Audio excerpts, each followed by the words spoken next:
Oh, my goodness. And there it is. Wow, get the pin to go.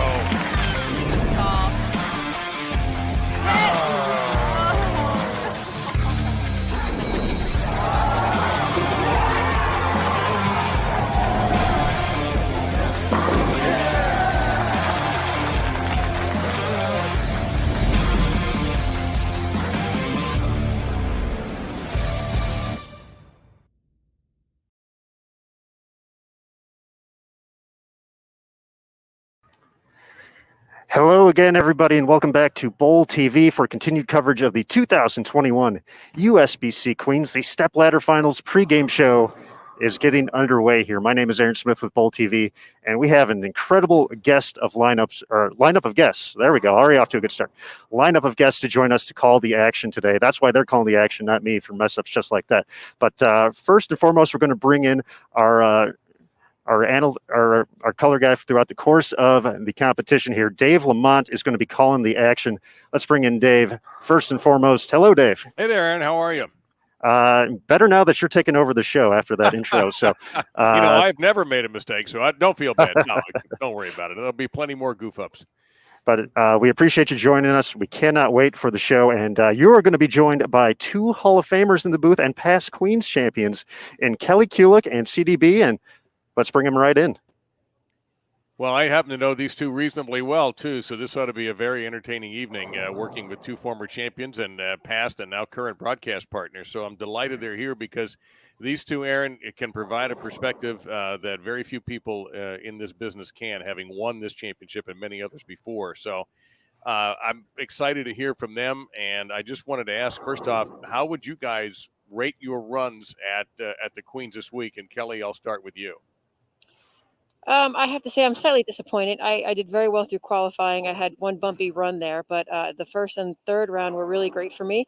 And the way I played the lanes through qualifying, unfortunately, I didn't see the picture clearly enough in the matches, and I lost in the first two. So my run came to a quick ending. Disappointed, what can I say? But my start to the year so far has been really great so far, and I just want to move on and look forward to bowling the future events for the rest of the 2021 season. Carolyn, you had a very nice Queens in Reno. What do you attribute to getting as far as you did? Well, I was on a little podcast earlier, and basically Queens was my first goal for this year. Made some changes to my footwork, and when talking with Dell, I said if I am going to bowl in 5 or 6 events, I want to make sure I'm as prepared as possible. So I did a lot of work with just making sure my equipment was ready, changed a few things in my game, made sure my sparing was 100% on point. And I also had the help, Steve Jacobs and Matt McNeil helped me during the break, as well as Hank Boomershine on getting my equipment ready. But really it was just preparing and knowing that I am focusing for certain events. And I really do think the tournament last week in Cleveland got me back in that tournament mode, I guess you could say, especially with the mental aspect of it, on being patient, taking one shot at a time, and really just being ahead of the transition, which I'm terrible at. So thank God this week I was one step ahead, and I think that really helped. Well, it's funny you mentioned, and I'm glad to hear that you're finally bowling well, Carolyn. It's been a while. No, come on now. So you mentioned Matt McNeil, and he is standing by, actually. Mike Flanagan is also a member of our broadcast team, along with Kelly, along with Carolyn and myself. And Mike, if you have Matty Ice with you, go right ahead. Hey, good evening, everybody, and welcome in, Bowl TV fans. I'm here with Matt McNeil from Storm Bowling Products, tour rep out here on the women's tour. Matt, you got 3 players on the show here tonight. Tell us a little bit about each and every one of them and their attack on the lanes and the handful that you have here tonight and the job you guys have to do.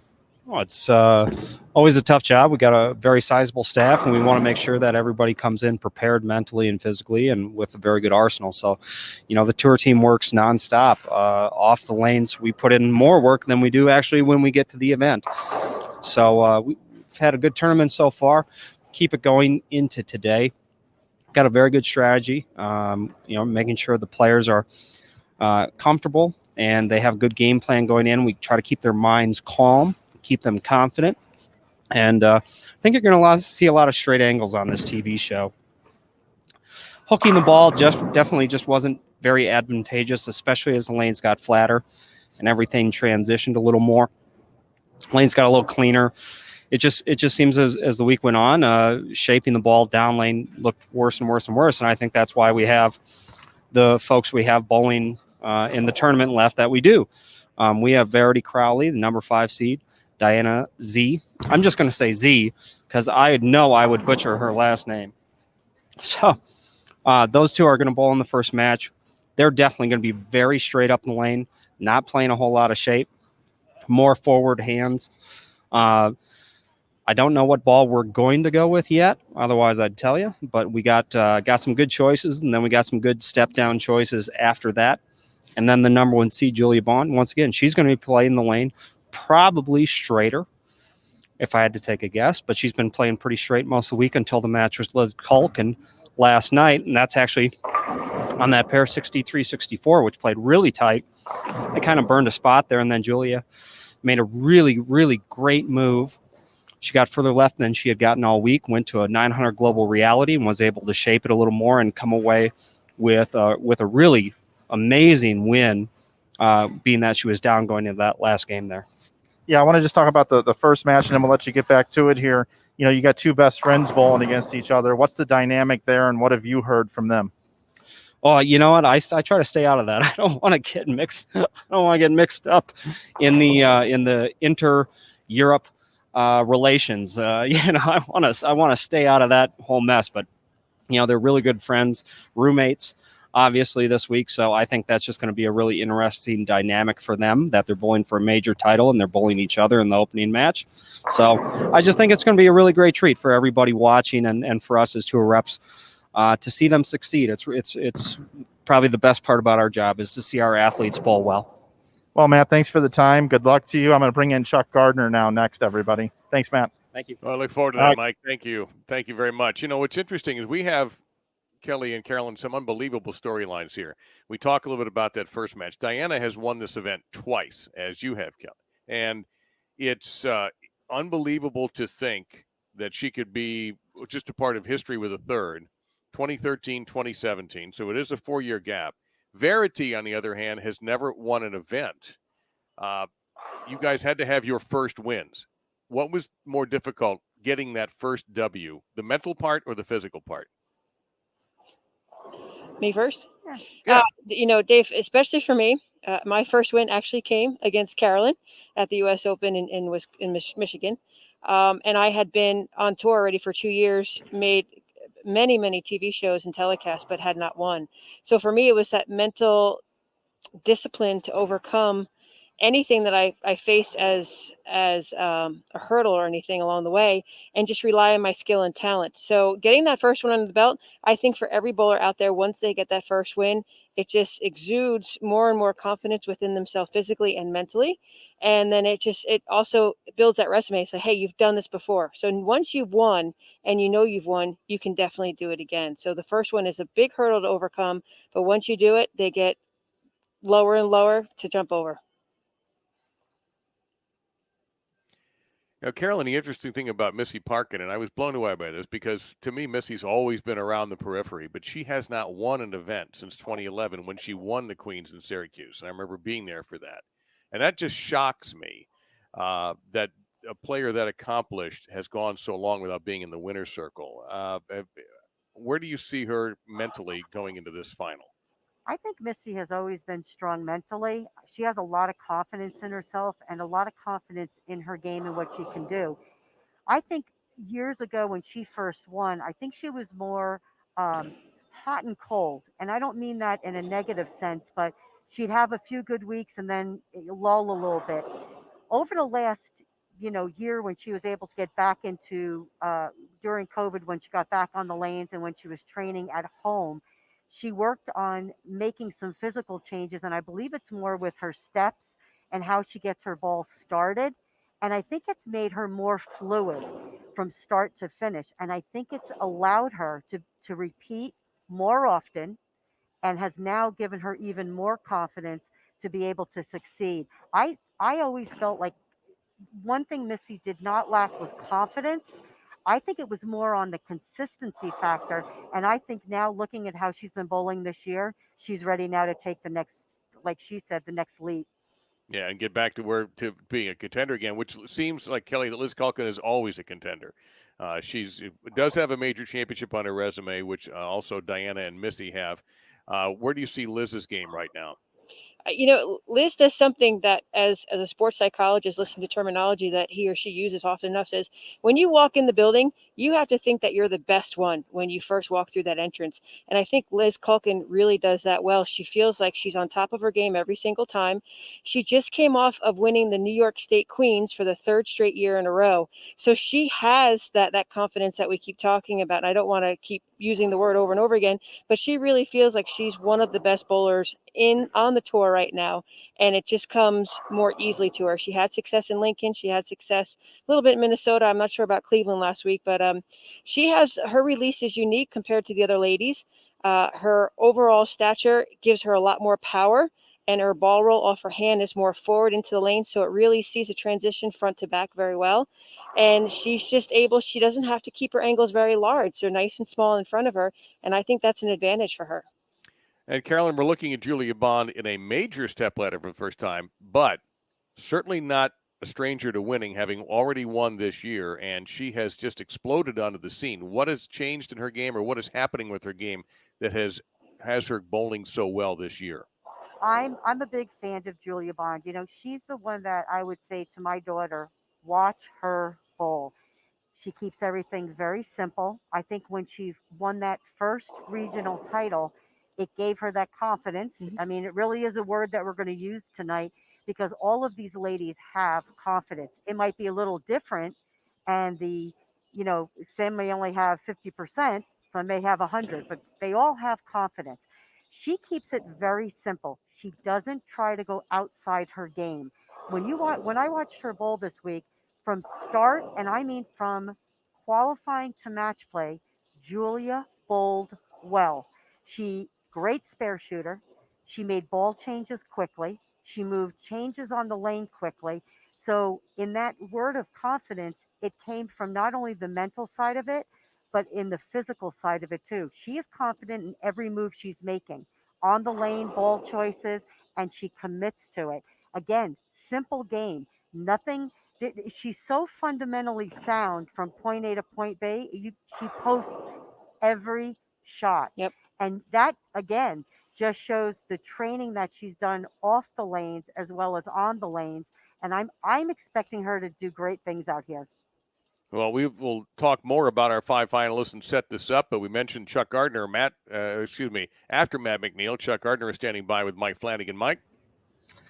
Hey, everybody. Yeah, I'm here with Chuck Gardner, a staple out here on the tour. And Chuck has 2 on the show here tonight. He's got Missy Parkin, the number 3 seed, and the Queen Bee, Liz Culkin, on the show as the number 2 seed. Chuck, your 2 ladies that you have here tonight, what are their game plans, and how are things going in the Brunswick camp?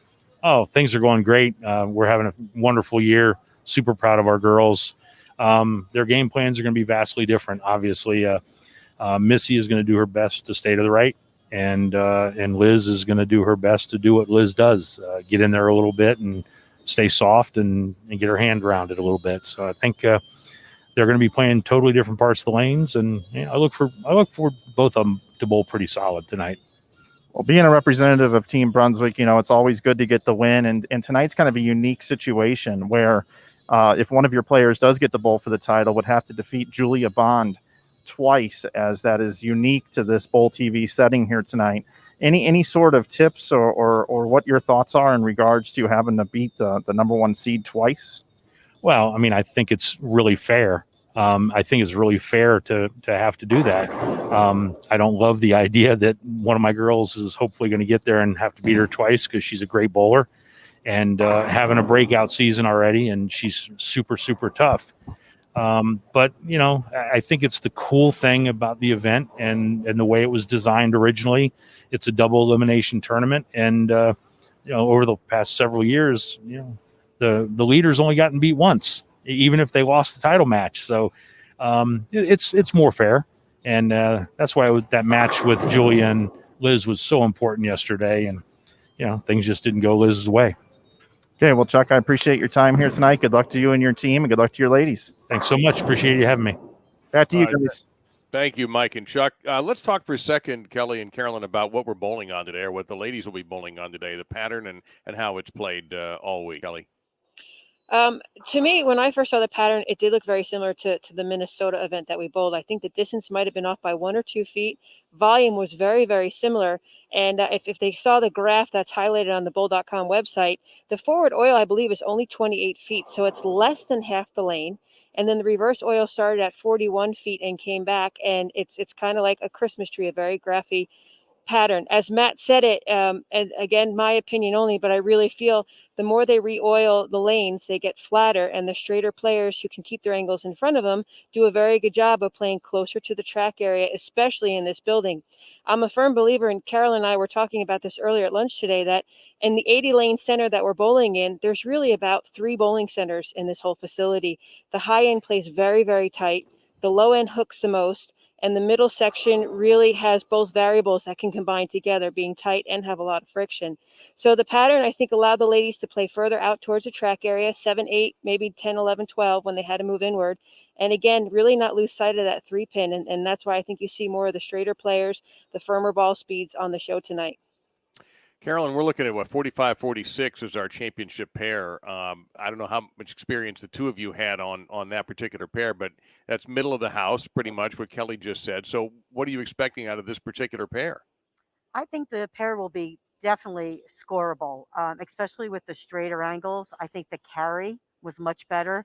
One of the characteristics of the stadium is it feels like the back ends, to me, always seem to get tighter and tighter and tighter as the week goes on. One of the keys will be to make sure your ball goes through the pins the right way.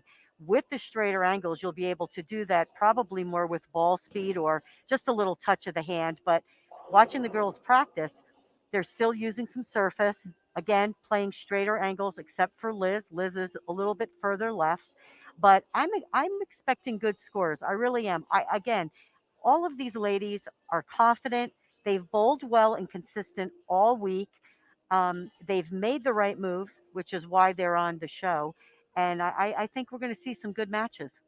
Well, I tell you what, standing by, Mike Flanagan just checked in and told me he's got Julia Bond standing by. So let's go ahead and get Julia and Mike on our program here on our pregame show before the Queens. And Mike, it is all yours with our number 1 seed, Julia Bond. Yeah, we've got quite a size difference here, so I had to frame her up. But Julia, awesome bowling this week. You're the number 1 seed. What are your thoughts going into the show tonight? I'm just trying to stay calm. I did a lot of work this week, and right now it's just all about bowling, staying present, making the best shots possible. And what do you think about, having to be defeated twice? Does that give you a little more confidence tonight? It does. It's a nice little kind of security blanket, so to speak, but I don't want to give, my competitors the opportunity. So if we can just get it done in one, that's how I'd like to do it. I like the confidence. Another one for you here. We didn't have a season last year, and you came out and you've already won once this year. You could be a 2-time champion. What would that be like for you? Oh, that would just be a dream come true, to go for my rookie year and this year. And I've talked a lot about the growth and the maturity that I've had to go through. And so to get that done this time, at this event would mean a lot to me. Yeah, well, you bowled awesome. We wish you all the luck, and thanks for spending a little time with us. Thank you. I appreciate it. That's Julia Bond, everybody. All right. Thank you, Mike. Very much appreciate that. And thank you, Julia, for your time. As I mentioned, as our audience, I would imagine, but everybody knows, you two have won this event. Carolyn, you won it in 2001. What was that like for you? And can you go back and kind of take us through that victory? Well, I actually won that title against the person that's sitting next to me. So we've met. Well, I didn't want to bring that up. I figured I'd let you do it. In the title match. So I guess that's a compliment in a way, right? Yes. And we're still friends. So that's I you're so funny. It 2001, it was at the time, WIBC was the pinnacle of women's bowling. I mean, everyone wanted to win a WIBC title at the championships as well as the Queens. So it happened to be our first event of the year. So, it was a wonderful way to start off the year. And as you know, 2001 wound up being just a crazy year for me. So it was the start of something great. And again, it was, adding another major championship to my resume. And again, it had WIBC on it. So it just was, I don't know. It's something you always looked to the people before you. Mhm. And it was like everybody wanted to win the Queens. It was part of WIBC, and Yeah. it was held during the championships, and you had to go. You had to be a part of it. And at that time, we had, gosh, when we bowled, uh, even before Kelly was on tour, we had 400 entries. I think that year we had almost 300 or 280. So everyone came to bowl this event. So it made it extra special. Well, Kelly, you've got 6 majors, and of course, this Queens event means a lot to you. Go through. I mean, is there one more gratifying than the other? 2007, and then the one I remember, of course, the one I announced is 2010, the first of the women's majors that I did, and that was your splashdown year. Is any one of those two more precious than the other? No. Every time you win the Queens or have the opportunity to win the Queens, it's you get the pendant, you get the trophy, you get the tiara. It has special meaning for all those objects, the paycheck itself, but to be labeled a Queens champion is huge. I have to say, when I won in 2007, it was after my exempt year on the men's tour, and I really did not do very well out there. It was a big learning curve for me how the men broke down the lane compared to what I did. But I just come off a full season bowling against the best male bowlers in the world. So I think it just gave me a little bit more of an upper hand going into the competition at the Queens. As Carolyn mentioned, Sylvia Broyles was there and the WIBC women. And they just, that word, they exude, they exhibit such prestige and respect. And it's just great to have that event and having that women's tournament and title all together. But 2010 obviously was the best year of my career, but they both have the same value because it's the tiara, it's the pendant, it's the title. Yeah, well, we'll see that given away tonight. And the current owner of the tiara is standing by with Mike right now. And Mike, if you are ready to bring in the woman who is, at least for the moment, the reigning Queens champion. I am indeed, Dave. I'm here with Dasha Kovalova. Dasha's our 2019 champion, and Dasha had a top 30 finish here. Lost to Josie Barnes. What was your experience like here at the National Bowling Stadium? It was great. Defending champion definitely got to my head, not gonna lie. But overall, it was fantastic to compete at the Queens again, and I'm happy that I'm still here and I get to see the person who wins this year's tiara firsthand. Yeah, you do. You did a nice job on the air, too, by the way. You might have a future in that as you join us on Bowl TV. I got to ask you, though, I know you're always disappointed whenever you lose. You don't like that at all, but you've had a terrific year so far this year. Can you kind of tell the fans at home a little bit about just your season and if you're satisfied with it so far? It's going okay. As you said, I'm never truly happy because I know I can be better, but I think it's going pretty well so far. I'm trying not to think about that I'm doing good because it makes me very nervous, but I just know that I have to work hard and everything's going to be okay. Yeah, we talked the other day about you being, elevating your game into being a top 5 player on tour now. Yeah. And like your eyes just got really big right there. You are a top 5 player on tour. Is there added pressure with that?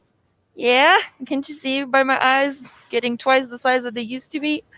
I never thought I would make it this far, and it's really cool. Okay, one more for you here before we let you get out of here and we can watch the show. Yeah. Any predictions for tonight? Anybody that you think you would take to win? I know you were making predictions on the air the other day. Well, who do you like tonight on the show? I like everybody. If I could give out 5 tiaras instead of 1, I would totally do that. But I don't really have any predictions because it's truly anybody's game. And I'm just excited for the match to see who comes out on top. All right. Well, thank you, Dasha, for your time here tonight. Back to you guys in the booth. All right. Thank you, Dasha and Mike. Now, you both know I'm not going to let you guys off that easily. So we'll get to some predictions here in a moment. But based on what you've seen with ball reaction, style of play, the conditions we're going to be under tonight, add the fact that there's only 5 players left and everybody knows what's at stake. Where would you rather be bowling from right now? Be in that 4-5 match and try to get on a roll, or do you want to be where Julia's sitting, where they got to knock you off twice in order for you to not get the tiara? I'll say this. I've said this before too, and my mother always said it takes skill to make it to the show.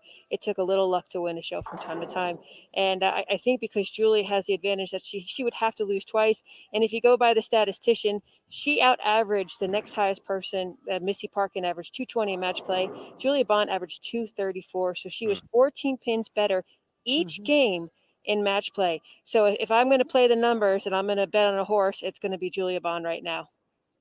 Carolyn, what do you think? Well, I hate to piggyback that, but my choice was Julia, and I'm going to tell you why. I was bowling close enough to her to watch again during qualifying, and of course, you could see the matches with the big scoreboard. I really believe she had the best consistent look from day one to the finish last night. I really do. She never really had to get out of her realm of what she was doing. She was focused. Again, she stayed ahead of the moves. She had her game plan, and it was the consistency factor throughout the house that I think amazed me the most.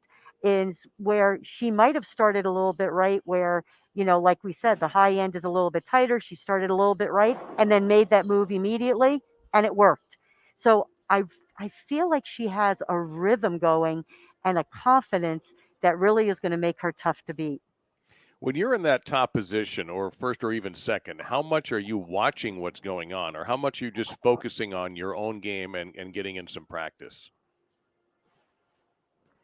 I think, Dave, sometimes you're aware of your surroundings, and it might be a positive distraction. This way you're not too intently thinking about what's happening in front of you. Every time you roll the ball, you're processing the information. You already made a decision before you step on the approach to throw the next delivery. So if you have the awareness, it also gives you an idea if, like, okay, yes, the more straighter players are having an advantage right now, to think maybe my angles don't have to be so large, or maybe I should get closer to the track area. So I know Chris Barnes is a big thinker like that too, and I think to constantly have awareness is a good thing, because like she says, Julie Bond, that the word for the year in college bowling too is stay present. I think you can still be aware of your surroundings, but when you're ready to bowl, you're in that present mode altogether. Yeah, Carolyn, were you peeking around to see what was going on in the other matches if you had to wait around, or are you just, I'm Carolyn and that's all that matters right now? I was usually over on the practice pair, practicing, but I did watch, not every frame, but I did watch probably more towards the end. The reason being is I liked to see whether one lane maybe was troublesome for the bowler. If they weren't hitting the left lane, that might make my decision on whether they would start the match or finish the match on that lane. Decision making as to how I would approach the match. So really, that's the only reason I would look, was probably to see if one lane was different than the other. Other than that, I was on the show with them, so I was ready to go, and going to try my best, make the best 10 shots I can. As players are about to shift over to the television pair, they're just finishing up on the practice pair. I've got to ask you both, and Carolyn, I'll start with you. Did you ever have either the greatest warm-up of your life and bowl poorly, or the worst warm-up of your life and bowl beautifully? Absolutely. There's your answer. Both ways. The year I lost the Queens, and I don't even know, it was hanging up there, 90 something or other. I had a great practice session, and I went with a different ball and did not. I was confident with what I was doing, but I did not perform well. But my practice session went great. And there were times where in Pittsburgh, I remember I had a terrible practice, and I get on the TV pair and I said, you know what? I'm making the move. This is what I'm going to do. And I wind up winning. So, yeah, it went both ways. I've had the same experience. I've had the same experience. I mean, for me, it's all, I'm a very much of a field player. So my physical game has to feel comfortable. There's times where it's feel great on the practice pair and then awful on the other pair, because I often react physically to what my eyes see instead of just watching the shape of the ball going down the lane and make a decision based on the shape. So I combat myself physically a lot. But there's been times, it's always good. Now I feel like I'm combating tightness and fatigue and older age and body ailments more than anything else. So it's a 50-50 take every time. Well, she's not allowed to have body ailments. She's younger than me. She's younger than both of us. Trust me. You guys aren't even close to where I'm at right now. So you're both in way better shape than me. The Verity Crawley story, we'll talk a little bit about that during the show, but she endured a travel nightmare where for a second you wondered if she was even going to be able to bowl this year in the United States at all when she had a travel issue. The amazing thing, Carolyn, about what Verity has done is she's come back from spending time in England with the visa issues, and she's been around the top in every event she's entered, which is really remarkable because I don't know how much true practice time. There were Instagram pictures of her like in a hallway and where she was staying that was no bigger than your shoulders almost. And yet here she has come, bowled well, and now she has an opportunity to get into the winner's circle. And not just that, but to walk out with all of the, the tiara and the pendant and all of that. And I'm just so impressed by what she's done. I think it was only a matter of time till Verity was going to break out. Kelly and I talked about this today. I think Verity is the whole package. I think she's athletic. I think she's a practicer. I think she has a natural talent that she has made even better. She now has her little bit of feel or touch where she can throw it harder, throw it softer, play straight, hook the lane. Product of Weber International, as we know, Kegel, they do a phenomenal job teaching these ladies and gentlemen actually how to bowl. And I think it's only been a matter of time. I also think that in 2019, she was always knocking on the door. And 2020 almost gave her that chance to just reflect and regain her confidence in her ability. And she is proof that the work you put in off the lanes can transition to what you do on the lanes. Because sometimes it's not about throwing that ball. It's about just feeling it and repeating it and closing your eyes and just envisioning it. And that's really what she had to do. But I truly believe in 2019, she was knocking on the door, and that 2020 gave her, what do you call that? The flip of the switch. She hit the reset button, and she is ready to go. And I think she is as confident and as prepared as any of the other finalists. There's no doubt. Kelly, I follow her on social, and it seems like every post is about practice. And if it's not about practice, it's about playing. I mean, she has completely thrown herself into this sport, to go off of what Carolyn just said there. And, I don't know if today is going to be her day, but I'm beginning, Carolyn just sold me on buying some stock in Verity Crawley. Yeah, I think actually when she came over to the States, within 3 hours of her post, she was with JJ John Janowitz at Kegel practicing. So as Carolyn said, she's physically fit athletically. She's conscious of her nutrition, and she's always packing healthy snacks along the way when she's competing, drinks a ton of water. And then as Carolyn mentioned earlier, I think the power of visualization and working with all the mental coaches along the way really prepared her to maybe not physically throw it, but to mentally be here as if she was physically throwing the bowling ball. And like I said, she did make a change to another ball company, and that might have also helped her as well, seeing different shapes along the way. But her youthfulness, her positive attitude, and just having the opportunity to be here, I think she's capitalized on those opportunities and is going to take full advantage of it. Like Carolyn said, great in Minnesota, solid in Lincoln. I crossed with her in Lincoln. I think she bowled really well in Cleveland, and now 217 average along the way. She qualified in the 40s, but once it's 2 tournaments in one, she really progressed nicely along in the matches until she had that first loss and really made it, I think, top 4 before she came to her first defeat. So all the women today on today's telecast, really, it's anybody's game. I still think Julia has a better chance just because of her consistency along the event. And the fact that you're going to have to take her down twice. Aaron Smith is standing by. He's got a few reminders for everybody as the ladies are getting ready to go from the practice pair to our television pair at the National Bowling Stadium, 45 and 46. Aaron, it's all yours. Thanks, Dave. Thanks, Kelly. Thanks, CDB. And folks, this is about our, it's about our 20-minute warning prior to the start of the Stepladder Finals here for the Queens at the National Bowling Stadium.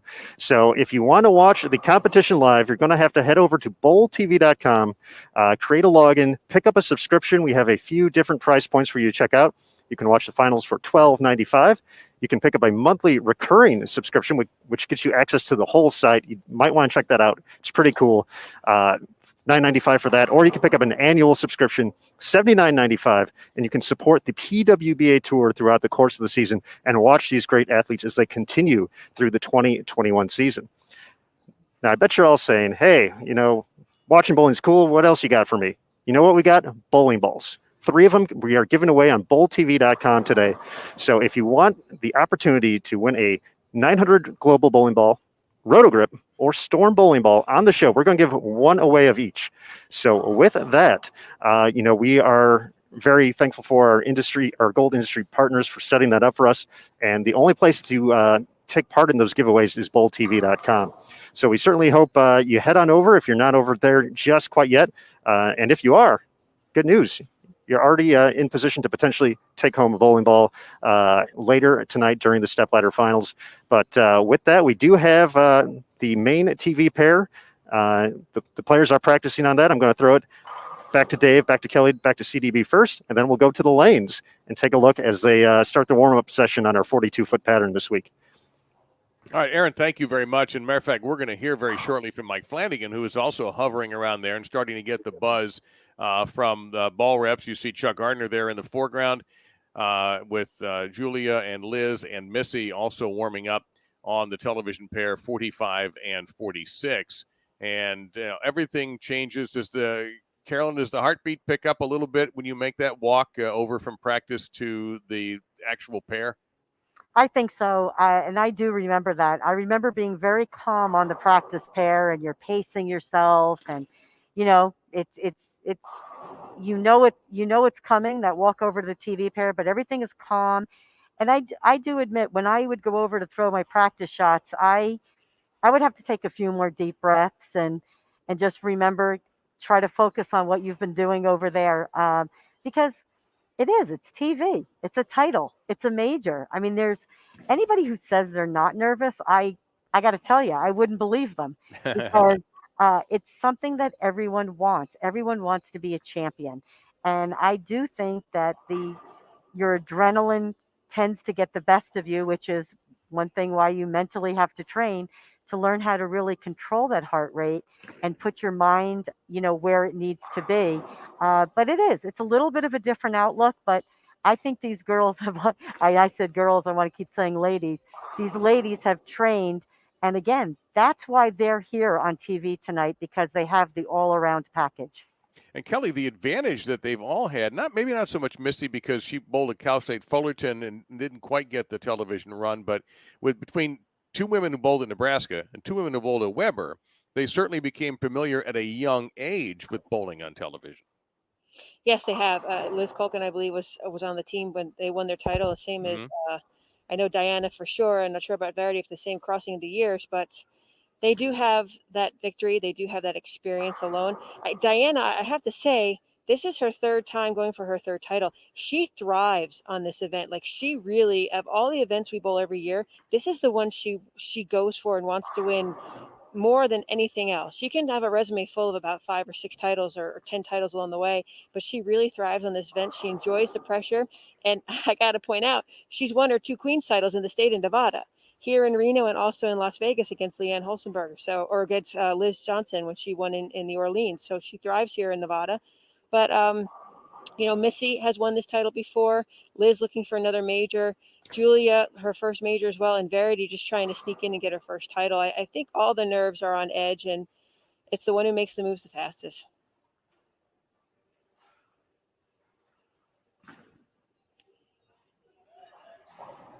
Well, it was also, Carolyn, I believe it was you and I that called the singles that Diana bowled about a 7,000 set in 2 games, where I think was it 289 and 290? Yes. That she bowled. That was at the Reno Convention Center. They weren't at the National Stadium that year. That's so correct. Yeah, no, I didn't, because I remember seeing, and I won't mention her name, but one of the competitors that she just, there's no other word. The only word I can think of is stomped. And the woman was emotional about it. And I almost went up there and said, what were you going to do? Yeah, right. You would have almost had to bowl a 300 in order to beat her. I wouldn't be Right. that upset. Yeah. I certainly wouldn't be mad at yourself, but so you're right. And one of the things I think about Diana is she's a little bit of a ham, and I mean it in a good way. She does enjoy this kind of environment. She's very outgoing. She is not, I mean, all of these women are experienced with media and television, but I think she's the one that really is in love with that spotlight. She was ready to win it after the first 10 games of qualifying. Like, her attitude was like, hey, I need this ball, I need to know what's going to be from here. Like, she was constantly prepping and preparing for what was going to happen, or try to outguess what was going to happen. And she was looking for that perfect shape. She was looking for that right surface. Some side said shinier, others said dull. So she was really trying to work through a lot of different questions in her own mind as how well she could be prepared to get to this spot. So she does. She really can't say enough how much she loves this event and just builds off of it. Well, Mike Flanagan, I know you've been nosing around there trying to get with some of the ball reps with Chuck and with Matt and anybody else to get some intel about how this pair is already breaking down. Do you have anything for us? Yeah, Carolyn, Dave, Kelly, and Aaron. There's two things that I'm looking for here tonight based off what I've found out. The first thing is lane 45 is the tighter of the two lanes. That's what I've been told consistently from the players and the ball reps. So watch lane 45 for 2 pins, head pins, 1, 2, 4, 8, 10s, things like that if they gas it a little bit. The other thing that I think is interesting tonight is the players in the first match. They obviously like to hook it a little bit more, and we haven't seen this much traffic go down the lane in quite some time. They're going to have 8 total games bowled, so if one of those players early on that open up the lane a little bit more, as the outside players break down the outside part of the lane, can somebody get hot? Can somebody run the ladder here tonight and make the lanes pretty tasty for themselves to be able to get out there and make a run at being able to defeat Julia Bond twice tonight? So those are the two things I have. The amount of traffic on the lanes, 8 total games here tonight. We've only been seeing through all of match play 3 games. And then also that left lane, we got to see if it does play tighter like everybody thinks. All right, Mike, thank you so much. And we'll look forward to hearing from you throughout our telecast. We are about, about 10 minutes away from that first match, which will be Verity Crawley and Diana Zavialova.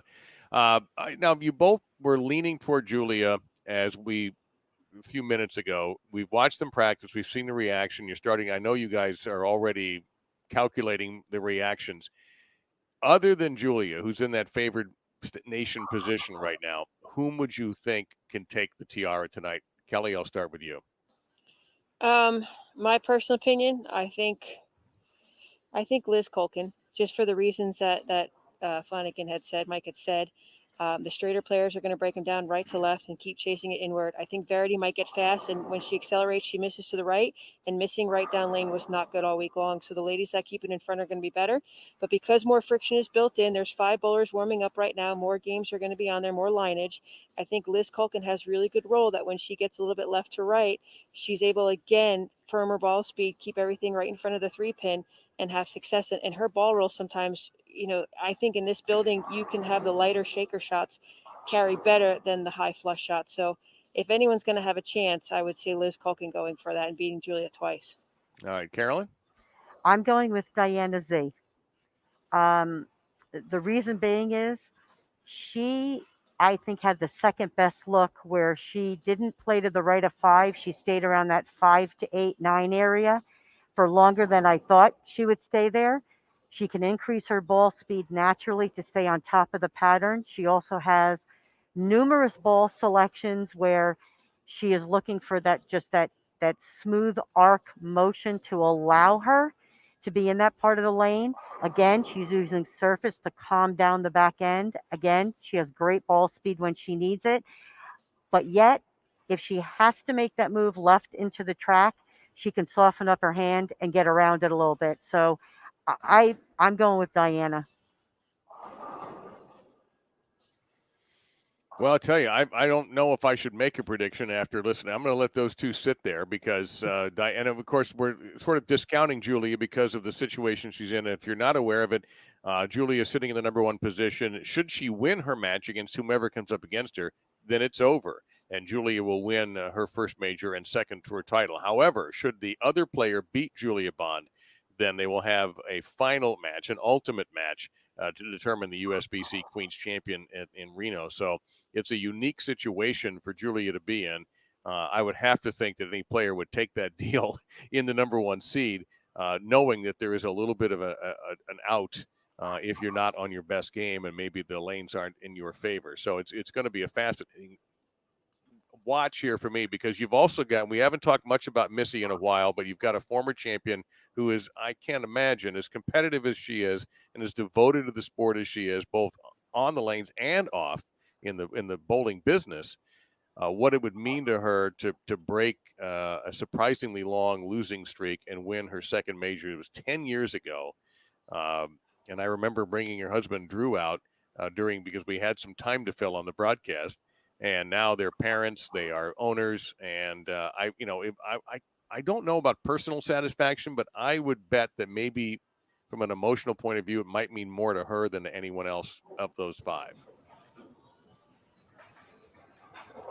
I would think so too, Dave. I mean, Drew is her biggest fan, as well as her mom and dad, her entire family. And Missy's a smart young woman. I mean, she's the term entrepreneur is definitely, by her pictures, by that definition. With I think 8 pro shops now. They just bought the bowling center down in San Diego. She's constantly investing in her future and looking out for her child along the way.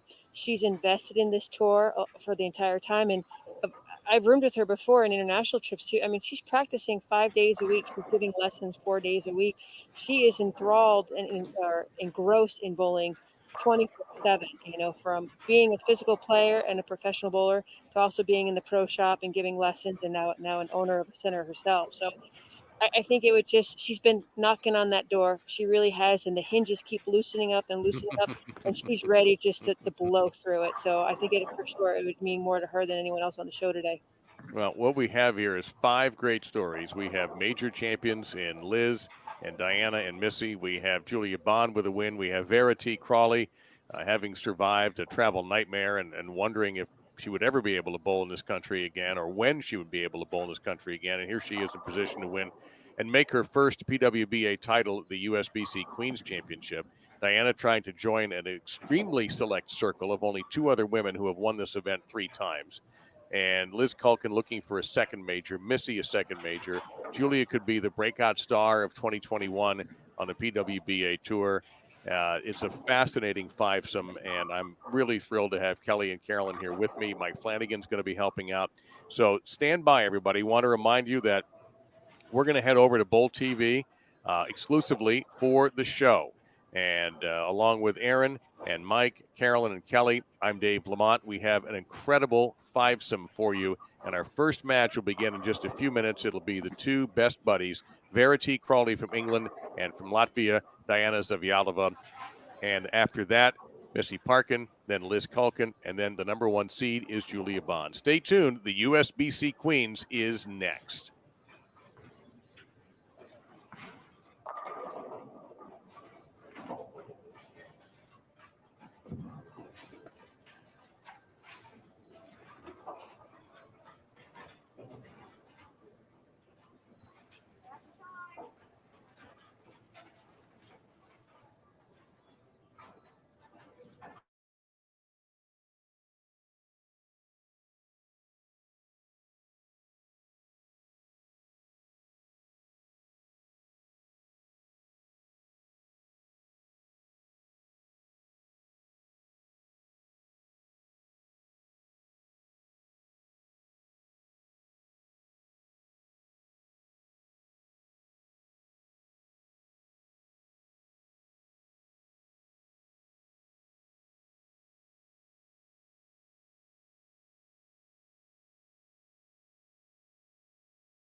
My goodness. And there it is. Wow. Gets it to spin to go.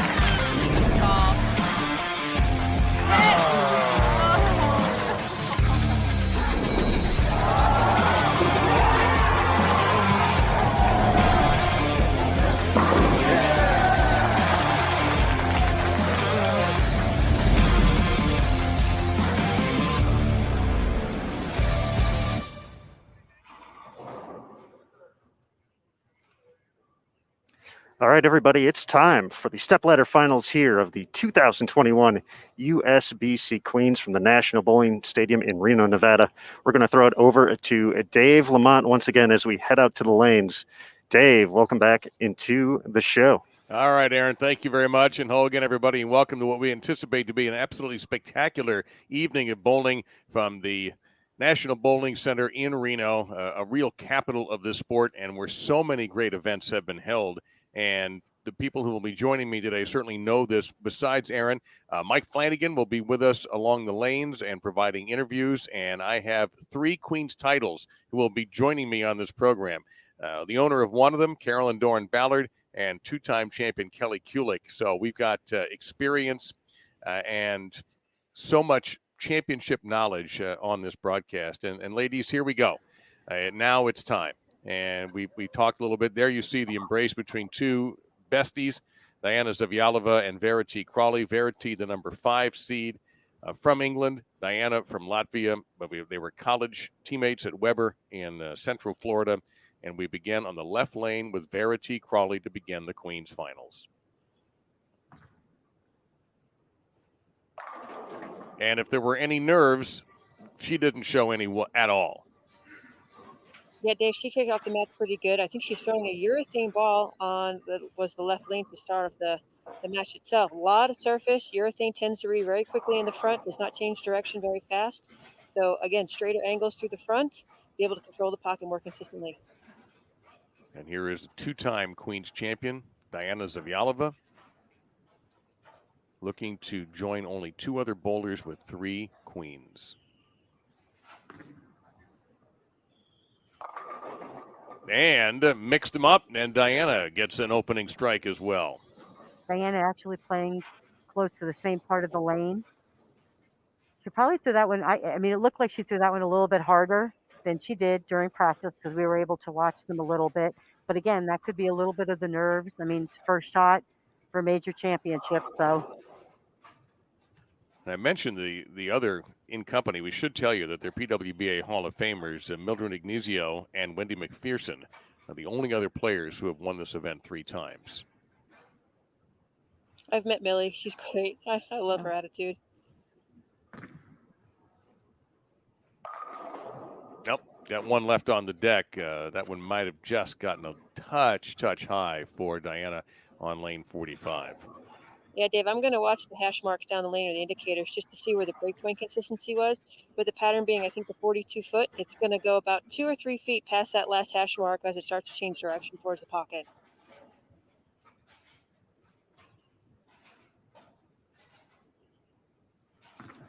Should be an easy cover, and is for Diana. Now, Verity looking for her first title on the PWBA Tour. This is her first stepladder of this 2021 season. She has had 4 second-place finishes since she joined the tour in 2017. And if you missed our pregame show, Carolyn rather eloquently pointed out that she's convinced that Verity is ready to win. And she opens with a flush double. another great shot. Kelly and I had talked about it. You're going to see both of these ladies be a little bit more up the back of the ball, not really getting around it very much, especially with the urethane, very controllable. We saw actually a handful of girls using urethane in some of the matches to start their match. And then as the lanes transitioned, they went to a reactive ball. So not very unusual to see.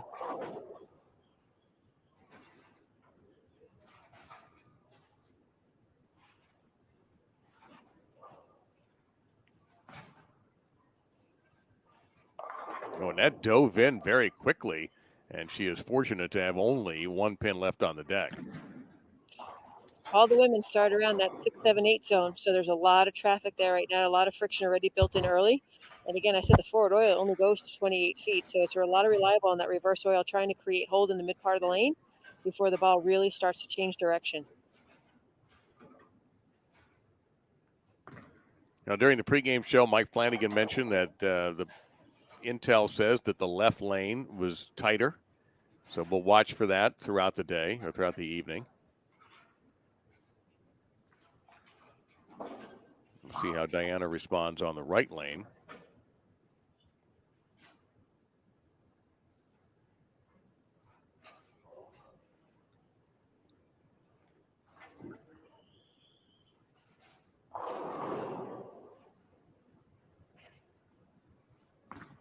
Uh-oh. Oh my gosh, that held. that was way left off her hand. As we could say, Kelly was talking about the tracer. Look, that's 13-14, and the ball just backed up. Left her with a quitter 10-pin. Yeah, quitter is right. They said the left lane was tighter. Yeah. So again, that shows you right there that there is a little bit of hold built into this pattern. A little. The Grand Canyon could fill that with the hold she had. Depending on where you're going to play them. And that's something that's I would like to see, because these girls here are playing left of that first arrow. Okay. They're playing between 5 and 10. Missy was trying to play a little bit further right outside of 5, which the gutter here is very tricky pair to pair. So it's going to be very interesting to see when she comes over after this match if she makes a move. Yeah, Dave, and to quickly. Oh, there's a little. I think that she said it was tighter in the back, but I think the fronts hook more on the left lane. So therefore, the perception is people are perceiving that the left lane is tighter in the back when really it hooks more in the front. Now you saw the little motivation over there, the tiara and a trophy. See what happens on this left lane with this shot for Diana. And that held beautifully as well. That might be her prettiest shot so far. If I knew I had 3 left in front of me, my swing would get even looser. I always have 3. I always have 3 left in front of me. I mean, the way I throw it, so I don't understand what you're talking about.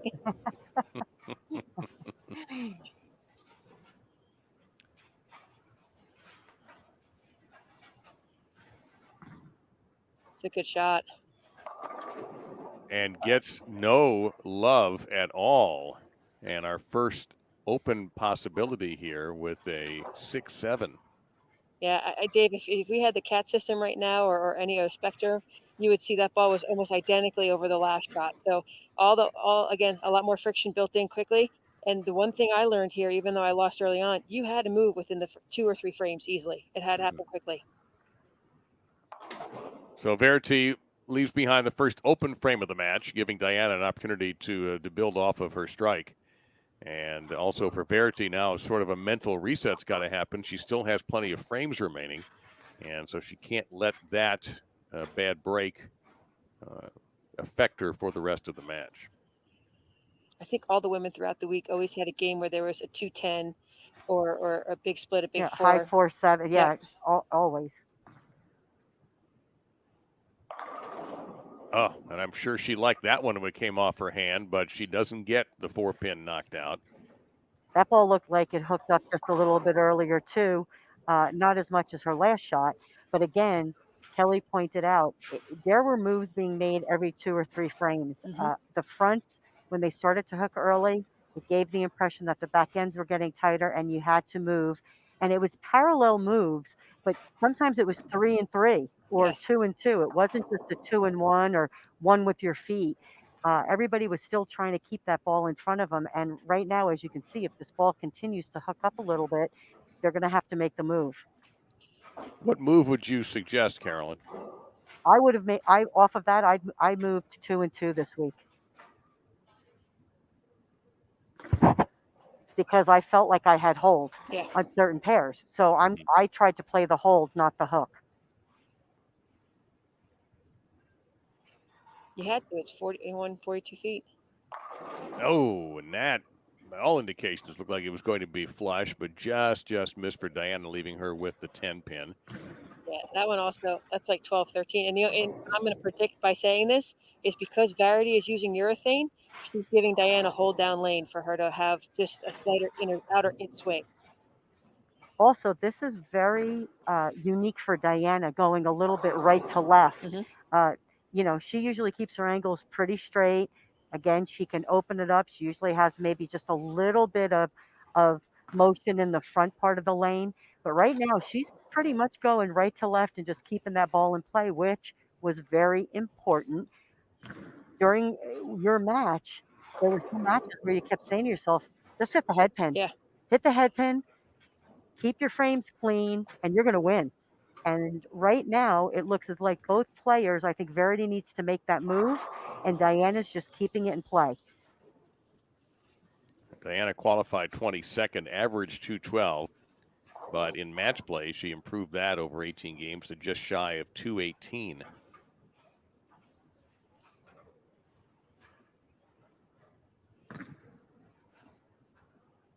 Yeah, she liked that one, and understandably so. The 9-pin late to the party, but it took a beating. And a big strike for Diana on that left lane. Yeah, there's that tracer. So that tracer ends at 43 feet. So right a foot past that ball is really just slowly shaping up to the 1-3 pocket. No left-handers made it through. Shannon Plahowski, Verity made it in the top 63. Yeah. And we have a ball change here. Yep. Oh, I know what she went to. Shaker 7.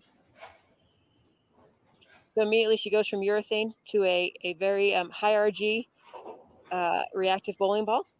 So there's that length out there, very late turn towards the pocket. And the 7 pin, I think, was the most common pin this week in comparison to the 10 pin for the right-handed bowlers.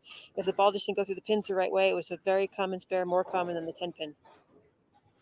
Now, Verity qualified 41st, averaged at 206, but earned this number 5 seed by 18 games of match play, 217.5 her average. And of course, she and Diana and Missy Parkin had to slug it out along with Erin McCarthy for the final 4 spots last night, with a situation where the fourth lowest score was eliminated. And unfortunately, that for her, that was Erin. And then Missy earned a 3, and Verity and Diana 5 and 4 respectively. Well, what do you guys think of the ball change? I think it's going just a little bit long, but as you can see, she's moved a little left. She has her angle just going a little bit right down lane. And again, if she continues, one of the moves on the light hit was really not with your feet, but almost your eyes one left to keep it just a little bit more in front of you. So I think you're going to see a subtle move off of those 2 hits, but I think she had to change balls.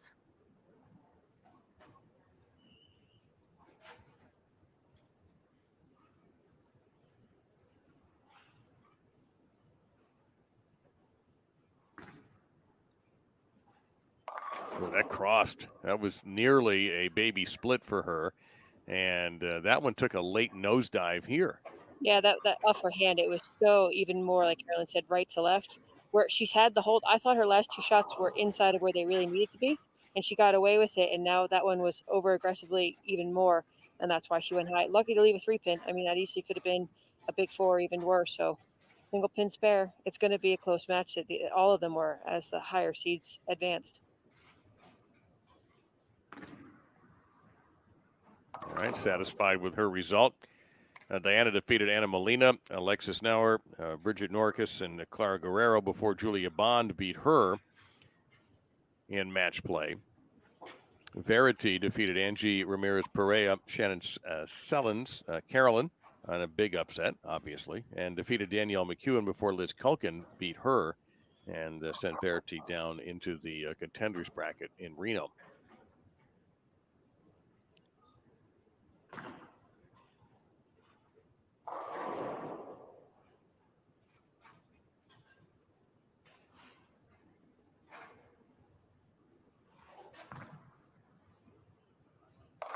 That didn't look good at all, and she is going to pay a heavy price with One of that split. One of the things that Diana is very good at is, because I see her practice at home at City View Lanes every day. She does not use her upper body at all. She dives forward into her shot and she uses her legs. Her last two shots, she's used a little bit more of her upper body. And again, that could be two things. It could still be a little bit of the nerves. I mean, you know, it's TV. You're going for a major championship, and the lanes are transitioning now.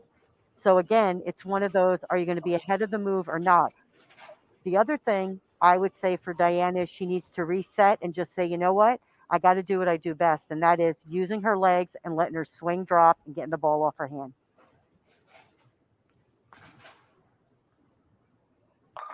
That's a great looking shot in that right lane for Verity Crawley, and she takes complete advantage of Diana's open frame. Yeah, she's 11-12 at the arrows. Again, right at 10 at the break point, and where the ball was light the last time, I think Carolyn was right. She probably paralleled either a 1-1 or a 2-2 and got closer to the head pin.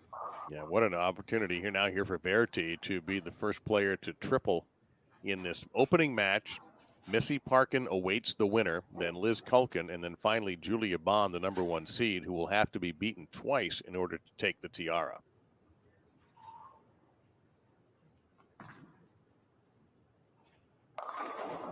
What is it about that left lane? That's a good point, Dave. You know, as I'm watching the reaction, okay, so when I looked at the graph, and I know I shouldn't get too analytical with the numbers, but where the graph drops off was for that 7 and 11 to 12 zone. So once you got to 11 and 12, it was flat straight across the arrows at 28 feet.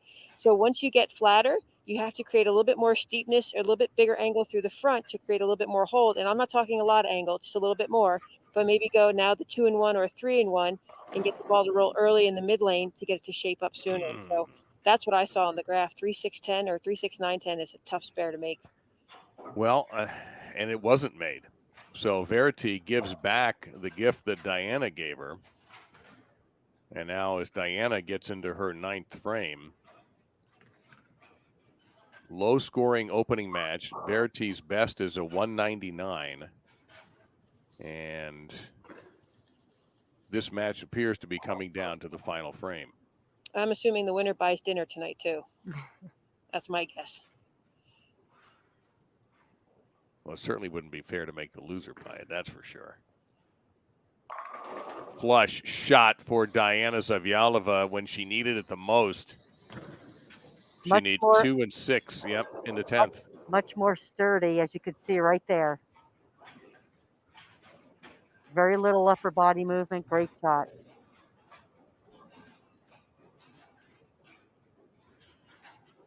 Strikes out, like you said, Dave, for 204, only 199 for Verity. So a double and 6 in this 10th frame would put Diana into the next match against Missy Parkin, and we would have 2 former Queens champions going at it. She split last time up on this lane. Let's see if she makes the right move.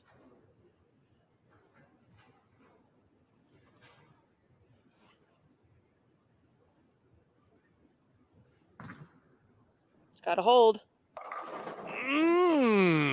It happened again. Yeah. It's the same split. Yeah.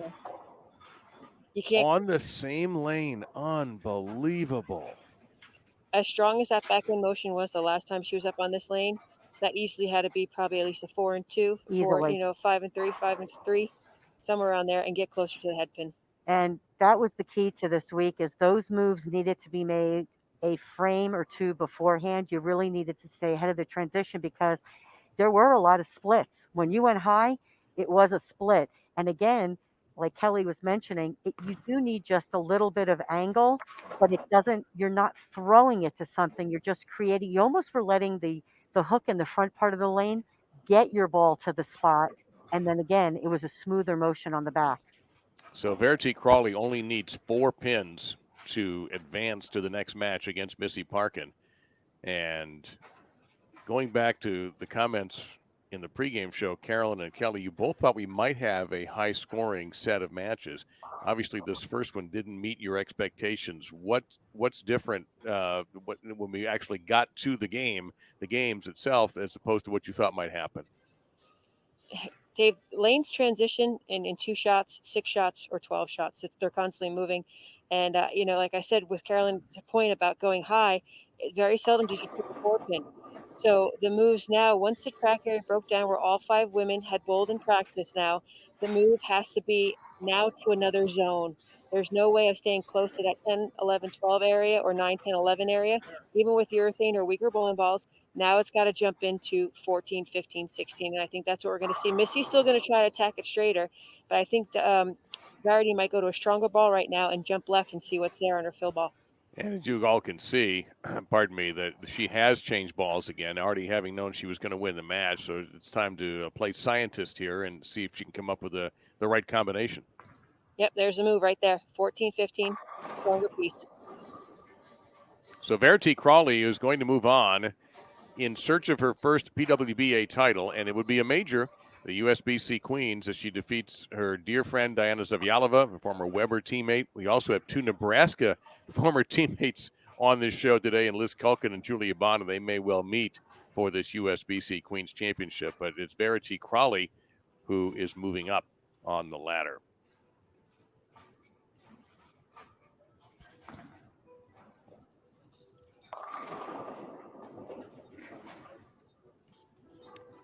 Unbelievable how this match went back and forth because they both had bad moments, and finally Verity was able to overcome it. Yeah, Diana, unfortunately, I think she just really missed the move. When she went high the last time, I maybe she thought it was physical or not, but at this point in the game and the event, it's not physical. It was a move. It was a bigger move, and she just missed it, unfortunately. We hopefully will get an opportunity to hear from her and Mike Flanagan, who's been laneside and offering us some very valuable information as well. Now, of course, everybody gets to jump in for a minute or two to practice, but it's going to be Missy Parkin on the right there in her trademark pink, whom we will be watching next. And I guess, Carolyn, if you could get into Missy's ear for a little bit, having watched that first match, what's your advice for her? I don't like the outside of 5. I don't think the gutter here pair to pair, the gutter is not consistent. I would, with her ball speed, I would move immediately into the 8, 9, 10. I'd give it a few shots, and if not, I honestly would jump right into the track area. That's where the move is. I think it's very hard to stay on top of it, especially with someone who's been through urethane a little bit in the beginning of the match. But again, if she's going to do anything and try to still stay with that 6, 7, 8, she's going to use her ball speed to keep her angles in front of her and to keep the ball in play.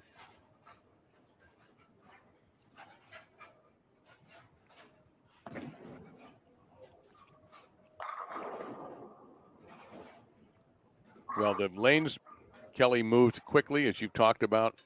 We saw especially that lane 45 seemed to be a pest for both players. I just can't believe what happened to Diana on that left lane. Back-to-back appearances, she gets same split. That 6, 7, 10, and the second one, of course, was fatal to her chances of winning, as she needed 2 strikes and 6 pins to defeat Verity, who would go on to the victory. That's just an unbelievably bad break. Well, my thought on that was in the eighth frame, she really fell off balance. She didn't post a shot, so I'm guessing maybe she thought it was physical with her execution. Secondly, she had so much hold on the right lane where she could miss a little bit more in front of her, where she didn't have that on the left lane. So right now, the ladies, even though they're on the same pair, they're still bowling on 2 different lanes, and they have to realize that one is going to play much differently than the other. And that was characteristically across the entire center this week, from pair to pair, lane to lane. That's typical in this building.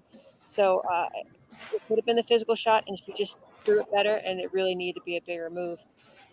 Well, Diana is standing by with Mike. So, Mike, please.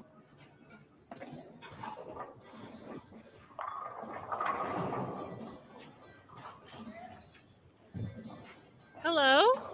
Hi, Diana. Well, hi there. I didn't realize I thought Mike was handling this, so he's taking a break. That's Diana, what I thought too. Yeah, well, maybe he just was. Maybe he's afraid of you. I wouldn't be.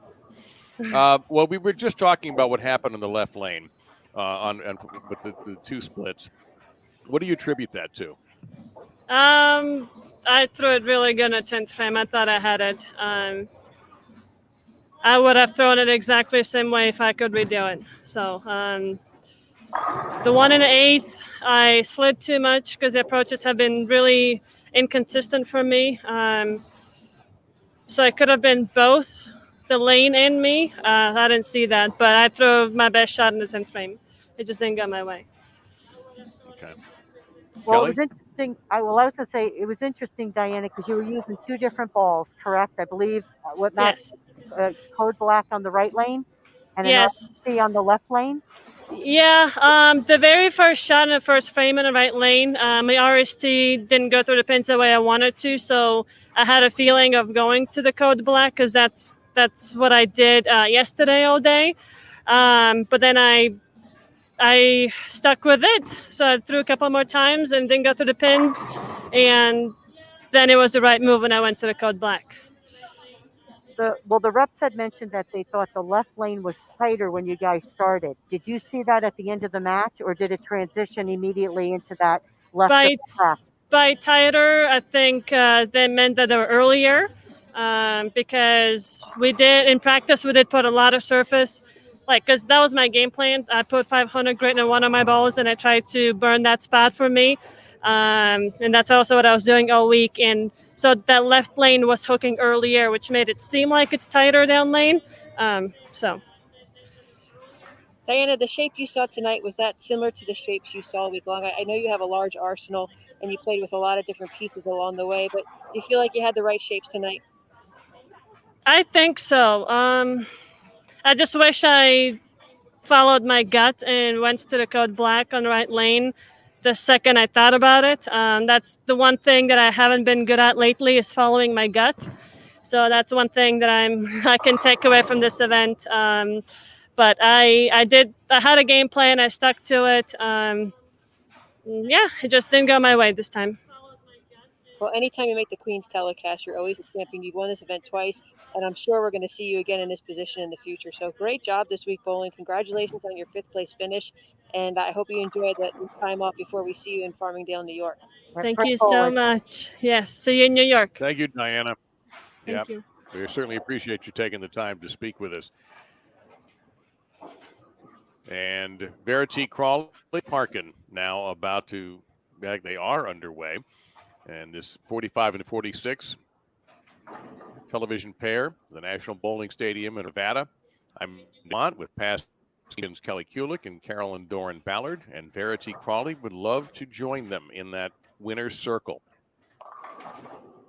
And she goes through the nose that time and leaves behind a 3-6-10. Does not have a PWBA Tour title yet. It seems to be everybody's opinion that she's going to get one, and maybe more than one.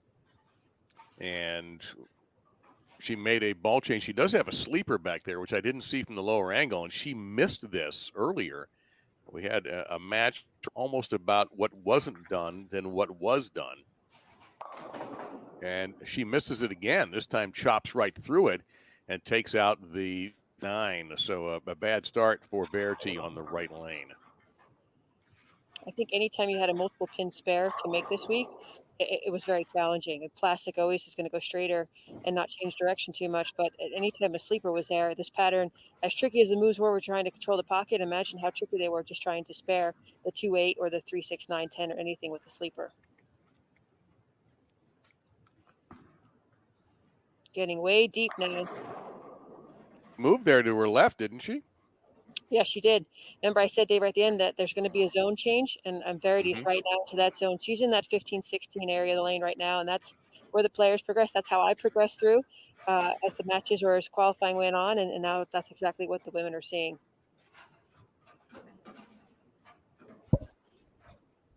It's weird because when you see your ball go straighter longer, you want to think you want to go back closer to the friction. It was the opposite. You had to get closer to the head pin.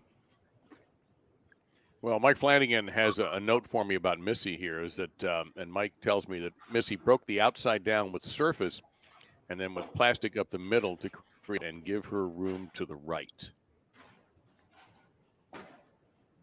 So thank you, Mike, for that. That's what Diana tried to do. She Yeah. just did it in a different area. He has moved into that 8, 9, 10 area. Yep. Also, Missy kind of has a little more of that She's more tilt. or tilt, little bit. She can spin it a little bit more through the front, so it doesn't tend to read the front part of that lane, which could be an advantage for her on this pair. Yeah. She's off to a solid start, seeking her first win since 2011 when she won this event in Syracuse, New York. And I remember her being on the cast in 2010. I was going to say that, Dave. You remember that shot? 10th frame, I believe. She 7-10 split against, I don't know. 7-10 split against Tennille. No, I think it was against It wasn't me. against you, was it? It was Yes. against you. Okay. Oh, there's an unexpected messenger. You don't often see him get taken out on a messenger. That was against you. That's right.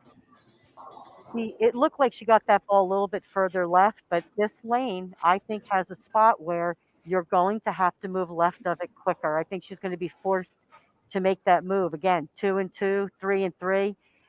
She's going to use her ball speed to her advantage, but this left lane is going to be the deciding factor in some of these matches. Oh, Oh, no. my. Yeah, that's the church that nobody wants to ever go. So Don't worship this church. 15 to 10. Okay. And the ball motion looks really good. I mean, the shape down lane, it's not violent, it's not too early, but that's just a larger move. There's, again, the flatness of the pattern is starting to peek through and see it from, I believe it was from 12 to 27. So same thing along the way, somewhere around there is where that flatness of the pattern is. And I have to jump even further, deeper inside. The other option that I did see some of the ladies use, actually Julia, I'll use her as the example. She chased it left, but she actually went with balls that rolled in the middle part and were much smoother on the back. She didn't go with higher RG balls. So again, I think it just depends on how you have to play them, where Verity does like to have a little bit of angle. Looks like she made a ball change again. She went to the weaker ball, went back to the right, and flushed 10 pins straight back. So we'll see how she plays and moving forward in this match. Well, I knew she was making a ball change when she disappeared from the screen. That's always an indication. Yeah. What's for dinner, Dave? Well, you know, little something here to get me through. This is past my bedtime almost. Okay. Kidding? Just checking. It's healthy, I promise. Now, Missy Parkin is getting every kind of strike you can in the book. Ones with maybe a little bit of luck, and this one is just absolutely spot on. Yeah, Missy does the same thing. She posts every shot. And I got to say right now, Missy's in her A game, where she can play right around the track area. Her arm swing is through the path every single time. She's in her comfort zone. If anything, she might ball down and go to something cleaner and weaker and stay as close to the right as she can, because she doesn't have to go left to right as much. So I think that might be the game plan for her. But right now, she's, we're Yahtzee, working on a 4-bagger right now, or hambone, whatever the terminology is. She's going to, again, just aim for that 1-3 and hope she has a little miss left in front of her. Well, she got away with one here on 45 the last time, so let's see if this one's cleaner. That one's more up the lane. Light 2-pin. Yep. So I think she kept her eyes the same, made maybe a 2-board move to try to get the ball up the lane a little bit further. For her, that might work. Luckily to leave just a single pin spare. Well, I think she's got a double back there, Kel. I think she's got a sleeper. Oh, I left my glasses at home, Dave. That's Thank okay. you. I have mine and I borrow didn't see Carolyn's. it. I used to be 20/20. I don't know what I am anymore. By the way, we should mention that our pals at Go Bowling are offering, and we just had Missy part of the way there, if somebody bowls a 300 this evening, $10,000 from Go Bowling.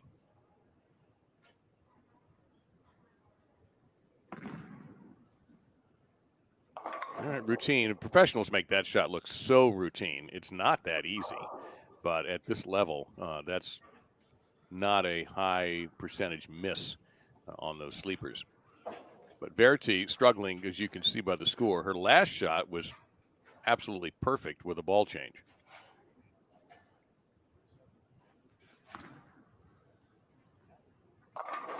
And she mixes them there. So if she's going to make a comeback, she's off to a good start, but certainly yielded a lot of real estate early to Missy Parkin. Definitely has moved back to the right, like Kelly had mentioned. to try to cut down those angles. And it looks like she's even a little more flatter behind it to smooth out that motion.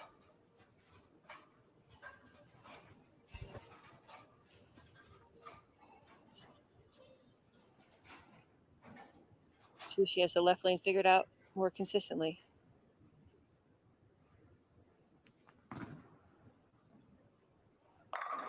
Yeah.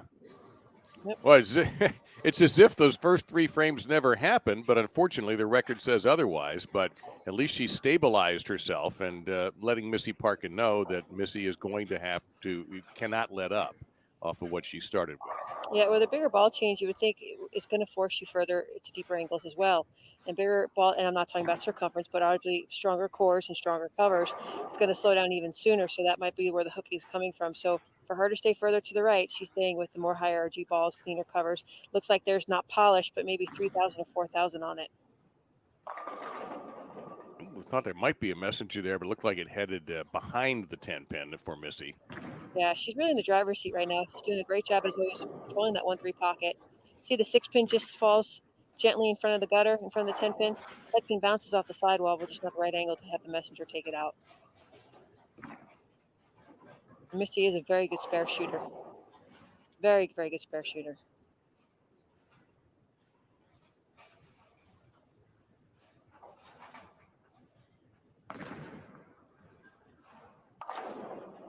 I wonder what little Drew is saying at the TV right now, watching home in California. So Chuck Gardner said that she's using a strong asymmetrical ball, and on this left lane, she's going to go to the same ball, but with more surface. The same ball she's using, but just one with more surface. On the left lane. That's what. So that's what my text message says. Wow, she's going to get to slow down sooner. You need to try to play the rollout forward thing. That's why I'm not a tour rep. You did it a couple times, though, didn't you? I had one experience with the men's tour. That was enough, huh? No, it was a great experience. I think I made some friends and maybe some enemies, but no, it looked like Missy went again up the lane a little bit more surface. Again, her tilt is so much higher than all the other ladies on the show. So she gets the ball through the front with such ease. It floats down the lane. And which is why she can stay on top of the pattern for such a for long longer. Time. Good shot. Well, where was this Verity Crawley in the first 3 frames? Because she may have just given away too much here, unfortunately. She went back to her hustle, which is a lot smoother than the trend on the back. It's going to read the middle part of the lane and transition a little bit slower. So I think that's what I like the move she made. I think she needed to be a little bit further right, because once you started to move to the left, like Kelly had mentioned, you do have to have some angle, but I'm not sure it's there yet. Yeah. It seems like the ladies that are having the most success are keeping it more in front of them with the smoother ball motion. Yeah, because I tried it earlier. It didn't work. No. Wow. This is dramatic turnaround for her, but Missy Parkin has not let off the accelerator one bit in this match, and the winner will play Liz Culkin, and the winner of that match will take on Julia Bond, and you'll have to defeat Julia twice tonight to do it. And if Julia happens to win the first time out, then she will collect all the loot. I gotta say, Dave, the biggest difference with this event is just not having that cheering crowd in the background. The COVID precautions and everything that USBC is taking to make sure the ladies are safe and healthy. I just would love to have a more cheering environment for the women. Well, they deserve it, and it'll come back. Just slowly but surely, we're starting to see spectators of professional sports. But understandably, in a closed environment like this, the USBC does not want any problems. Completely understandable decision on their part. And right here, I think is why Missy won. She's always get 9. I mean, if you don't strike, your goal is to get 9 because it's a single pin spare. A shaker 7, flat 10 pin. The one high through she's controlling the pocket. So that's why she was so successful in winning her matches along the way. Well, Missy qualified 44th, averaged just over 205, but in match play, she went 6-1 and averaged 220.14. Defeated Brianna Cote, Esseret Zedher, Jordan Richard, lost to Liz Culkin, defeated Lindsay Boomershine and Danielle McEwen. and picked up the number 3 seed. Shot a 688 in that 4-person battle for the final 3 spots. And we come up to the foundation frame. Score for Missy right now.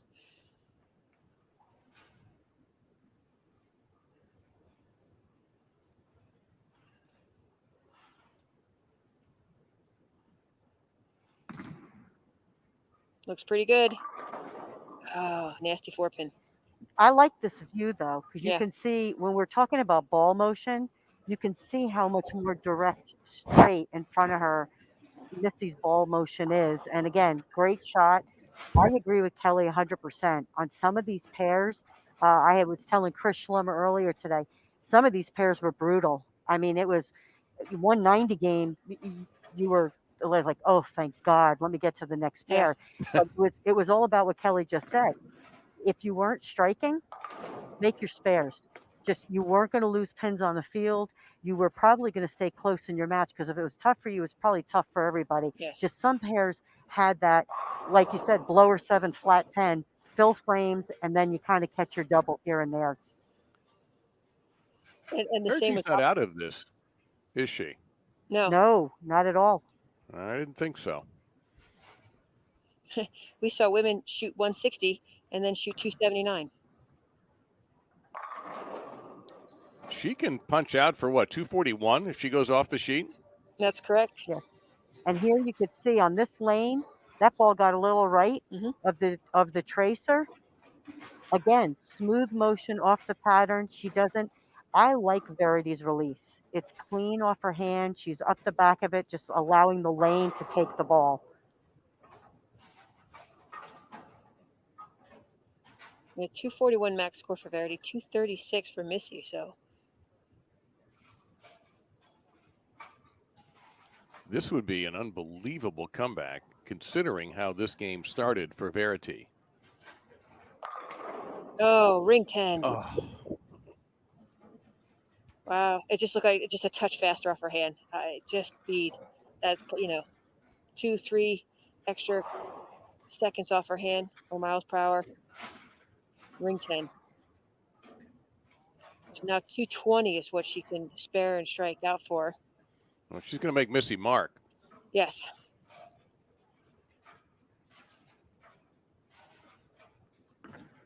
Which Missy, she hasn't missed the on the right lane at all yet.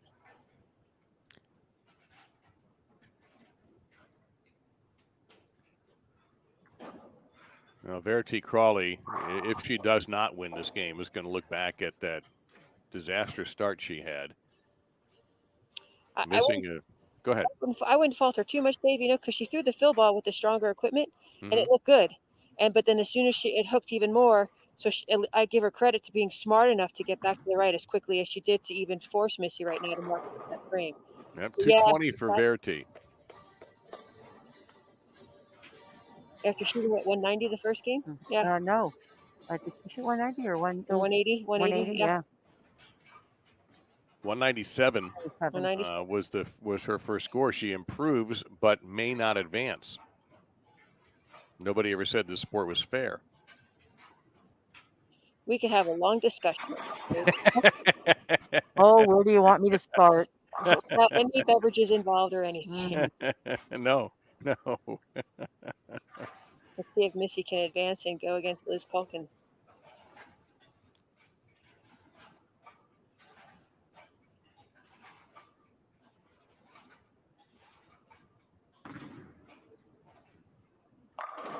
No, that's just a clutch shot from a champion right there.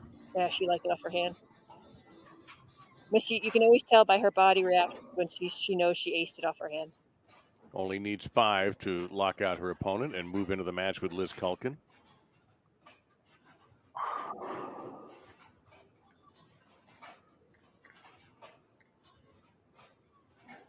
And like you said, Dave, though, those 3 frames, those first 3 frames for Verity were crucial. Had she just been clean, we could have had a different outcome. But like I said, Missy controlled the pocket every single frame. So Missy Parkins moving on in search of her second title, her first since 2011, and it would be another major. It would be the 2011 Queens champion. Can she do it 10 years later? Really, that's almost a whole life she's lived between 2011 and now. And she's going to continue and take on Liz Culkin. So we have another battle of former major champions. This time it'll be a U.S. Open champion versus a Queens champion.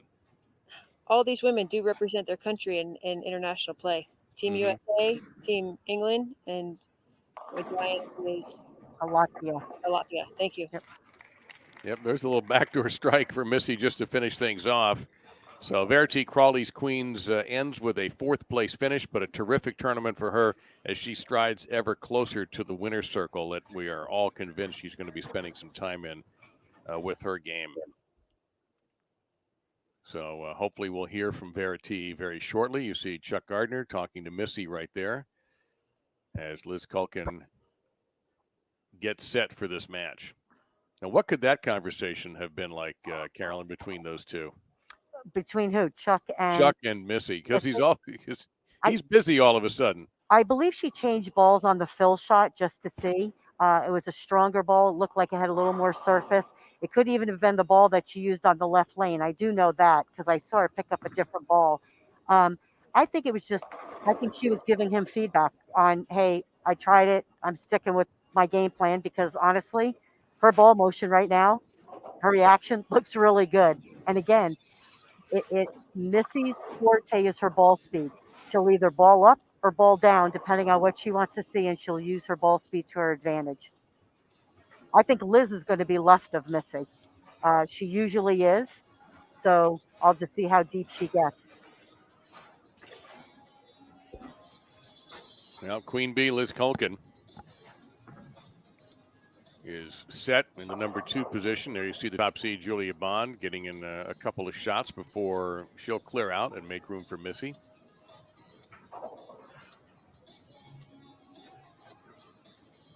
And you know what? We need to give something away. And the man who's in charge of all of that has rejoined us, Aaron Smith. What do you got for us, Aaron? A bowling ball, I believe, correct? That is correct, Dave. We're going to be giving away a Roto-Grip bowling ball of your choice for one lucky Bowl TV viewer. All you have to wait for is the prompt in the bottom left-hand corner of your screen. There'll be a quick countdown, 60 seconds, and then the giveaway will begin. You'll see a submit entry button. All you want to do is click on that. Once you see it, if you're in full screen mode, we do suggest you take it out. Make sure you can see the chat, and then you are eligible to win a Roto-Grip bowling ball of your choice. And looking ahead into the middle of this game, around the 5th frame, you might want to keep that chat open. We'll give away a 900 global bowling ball of your choice as well. So I believe we're going to run a quick ad, and then we're going to talk to Verity Crawley just after this. I'm swimming in my head, I've been dreaming on the air, gotta follow what I know. Visions in the night, captivated by the light, I'm surrounded by the glow.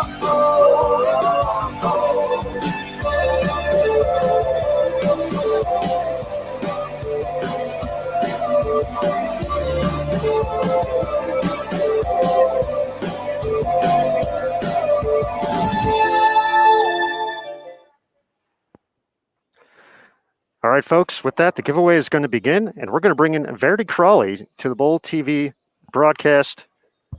There she is. Hello, Verity. Hello. Well, how are you, Verity? Congratulations. Although I know you wanted more, we've all been saying that it seems like to everybody that you're getting closer and closer to spending a lot of time in the winner's circle. Definitely. I mean, that's all you can ask for is put yourself in the position to win, and I did that. You actually had knocked down more pins in the second game than the first game. What was the difference between the two games? Well, I figured the lanes out towards the end of that second game for sure. I went with a different game plan for the first few frames, and it didn't look too good. So then I'm like, I knew I had to strike. Missy had a fantastic look, and I tried something else, and I made a run for it. Yeah, you sure did. You sure did, especially with that ring 10, the first ball in 10 frame.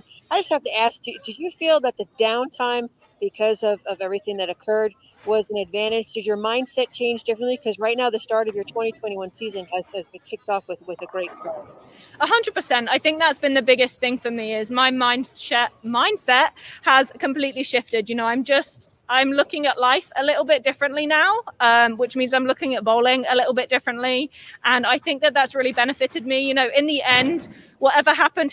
Everything happens for a reason. And I think that I'm stronger because of what I went through. And I'm genuinely just so happy to be here. And I think that's what makes a difference. You know, when I can look around and I can see Hall of Famers like yourself and just so many amazing bowlers, and I get to be out here competing, I'm just so grateful. And I kind of am just reminding myself that I had 3 months where I was like, bowling was taken away from me. So now I'm just really taking advantage of the fact that I get to be here and I get to compete. Verity, I think you bowled very consistent all week. You really did. And actually, in a couple of your matches, I think your look on the lanes, I know I walked up to you at one point and I said, you're my pick. You're my pick to make the show because you could go straight, you got in, you used a little bit of angle, and you were running them over and winning your matches. What was your advantage this week? What do you feel your advantage was? I think I really used the qualifying blocks to learn. In qualifying, I never really felt like I had an amazing look. On fresh, I really struggled. I shot 160 like it was nothing on my fresh pairs. And I really used that to learn because I knew that match play I was going to be bowling on fresh so much. So it was more of just a learning experience to figure out what I was going to do for match play. In the end, I didn't really mind where I was going to qualify as long as I made it to that top 64 and I could put myself in the position to bowl those matches. And I personally think I set the lanes up for myself by burning a spot for me, which really enabled me to get comfortable in those matches. Well, Verity, our congratulations on a spectacular Queens. So we look forward to more from you throughout the summer. Thank you. I appreciate it. Thank you. The Verity Crawley finishing in 4th. She and her great friend Diana Zavialova will have a lot to talk about with their performance making the show in the Queens. We have begun with Liz Culkin on the left lane, leaving a 3-pin behind. This is Liz Culkin versus Missy Parkin. So you've got a past U.S. Open winner in Liz and a past USBC Queens winner in Missy. And former teammates on a United States World Championship team in 2019. Yes, they were on the trios team that took home the gold medal in Las Vegas. Yep, I was there. In fact, working with Verity. So remember it very, very well. It was a fun event. Hope to get to do that one again.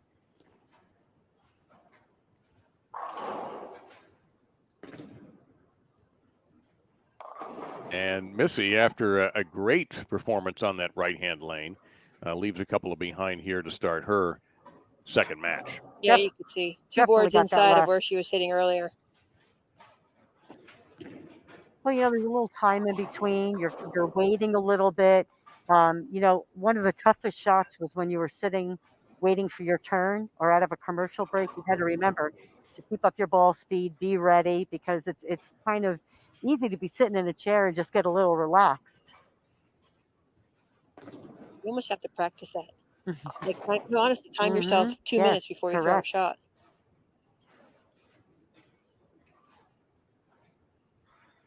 So how much transition, Kelly, have we seen since we started the show? Well, you've seen the hook players move further left inside. So basically the first 15 boards have gone through major transition because you've had Missy play straight, Verity play straight with urethane, Diane inside the track area. Julia comes in at 15 zone trying a practice session. So you're seeing already the first almost half of the lane transition multiple times. Missy's going to continue to play straight. Liz is going to be left of her. So when Julia comes on board, she's got different traffics to go through. When you're in the match play position, you can see what your competitor is doing. And again, there's only 2 of you on the lane. Now with 5 games or 5 players in multiple games, it's going to continue to happen over the course of the championship. Well, you saw a Messenger just shoot right in front of that 10-pin, not helping Missy one bit. My prediction is the person that could miss and still get 9 is going to be the one that wins. That your misses have the most room for error with the maximum amount of success. That was a phrase Norm Duke says a lot. And by means success, I mean not striking, but just again, 9 or better. Great analogy. I totally agree. Your misses have to be clean frames. Liz is using a asymmetrical pearl with about a 3000 on it, not using a lot of surface. And if I have to guess, again, has good ball speed, but with not as much surface for her, using her ball speed to get that ball to lay off and create some hold. Much heavier ball roll.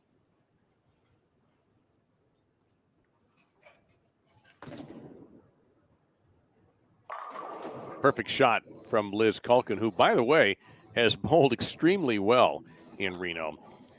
Prior to the start of the Queens, she's leading the Diamond team division and is tied for third in Diamond all events. So being comfortable in this building is not an issue for Liz Culkin.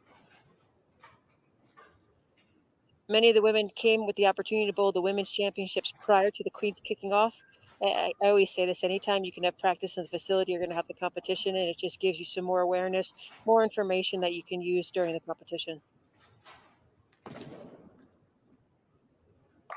No, that's just a gorgeous shot from Liz, and there's the old cliche, Carolyn, straighter is greater. Definitely not using a lot of angle. I actually think she's deeper on the right lane, a little bit further right on the left lane from this angle. Sometimes it's hard to tell, but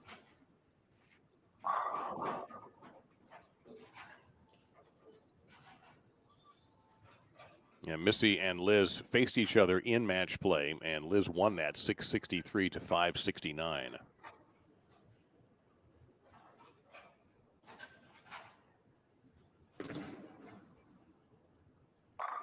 That's her best shot of this match so far.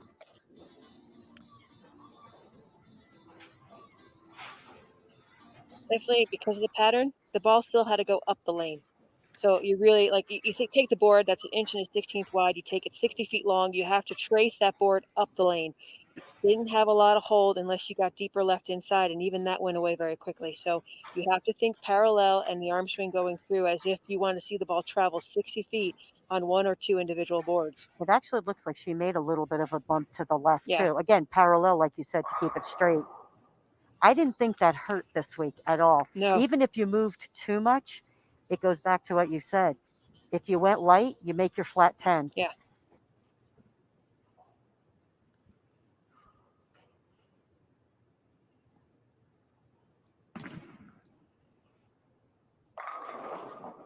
Boy, that just attacked the pocket, just stalked it all the way on that left-hand lane for Missy. So she doubles, and Liz is also riding a double. Yeah, watch Missy's ball. It splits the 8-9. Just a great shot. Liz Culkin looking for 3 in a row here to advance her lead just by a few pins. And awaiting the winner, Julia Bond, for the title.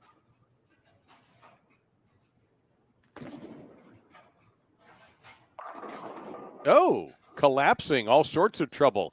479 was up there for a blink of an eye, and it's not there anymore. Her last shot on that lane, she did get it a little bit further right. This one does not get as far right past the tracer, but she tripped. Again, that tells you right there. On those shots, it's time to make a move. Yeah. The ball rep said it really great this week too, Dave. As soon as you kept going, I say inward, but further left for the right-handed players, your gutter became 9-10. 10, yeah. So it's like you lost the first 10 boards. You put a wall up there. That became your gutter. You could not get the ball past that past 10. Great analogy. They talked about that all week. That's what they said. Shift everything left. This is, yeah, great analogy. Well, once again, she collapses the 4 and the 9, and Liz Culkin has ridden 4 in a row. And she'll watch Missy Parkin try to duplicate that feat just to keep up. Should mention while we have an opportunity here, the other finishers among some of the top ones. Erin McCarthy was 6. She made it to the final elimination bracket match, but did not make it out of there. 7th and 8th place went to Jordan Richard and Danielle McEwen. I'll keep going here after Missy's shot.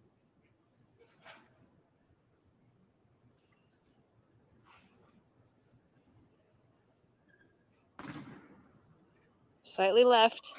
Yeah. And a 3-6-10 for Parkin. We had 9 through 12. Liz Johnson, who has won this event a couple of times, Clara Guerrero, Lindsay Boomershine, Josie Barnes had a terrific Queens. 13 through 16, Sandra Gongora, and Carolyn had a terrific job for Carolyn Dorn Ballard, who, of course, is a Queens champion. Stephanie Johnson, Rocio Restrepo, finishing. That's your top 16. And I'll give you a little bit. Plus, we have a 900 global giveaway going on here in this frame right now.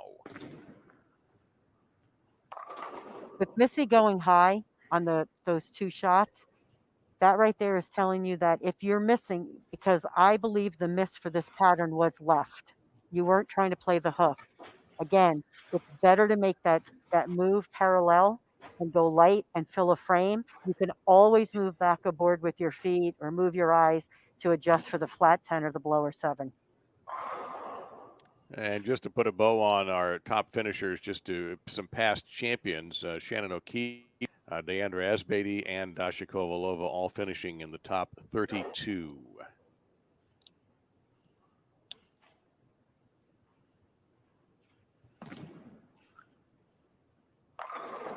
Solid That shot. is a gorgeous shot. Kick save and a beauty on that 10 pin. And Missy Parkin and Liz Culkin are throwing some haymakers so far in this match. Traditionally, right now, the left lane has been the most troublesome. The majority of the bowlers, except for Missy, it's been the right lane where she's pretty much missed and gone high most times.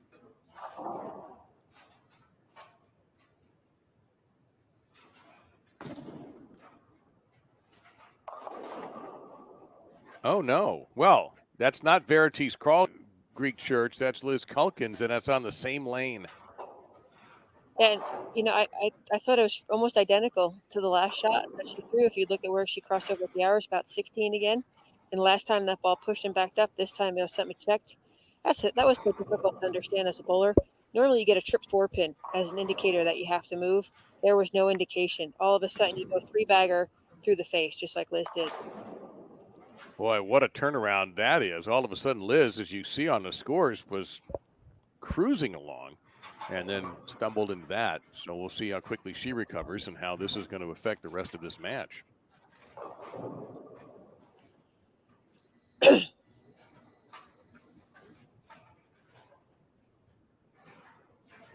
Taking a re-rack here. I wonder how much of that is just a chance to get herself mentally straight as much as maybe something looked out of whack there. So many strategies in this game and variables constantly changing. This is Liz's second time king a shot at the Tiara in the stepladder. She finished 5th in 2015. And she is the absolute boss at the New York State Queens, as Kelly mentioned on the pregame show. He's won that 3 straight years. And there's no easy competition there.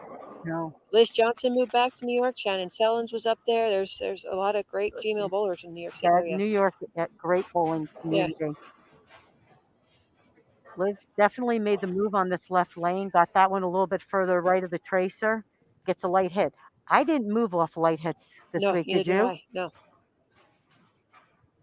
The lane was going to come to me. The lane was going to come to me, I Kel. shouldn't say that. I played much deeper than you did, and I did have to go further left because the ball burned up.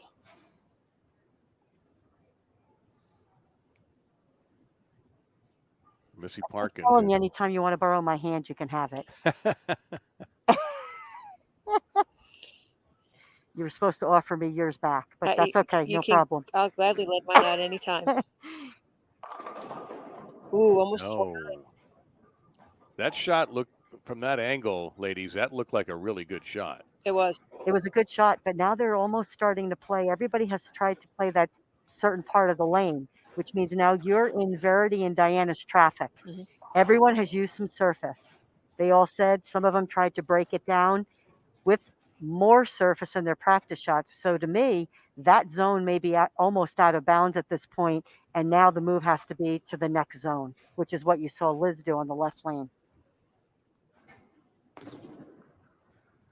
Which most likely, Missy, if you're trying to plan ahead, it really would be a ball change if she's going to stay in that zone. Correct. If not, she's got to have to go right around 12, 13 and keep it more direct towards the pocket, because that zone is just too, it's a bad terminology, but wishy-washy. Hook, skid, hook, skid, hook, skid. So either ball up and try to stay there and create hold with a stronger ball but a higher surface, 3,000, 4,000, or jump right to 12, 13, and as I said, get closer to the head pin.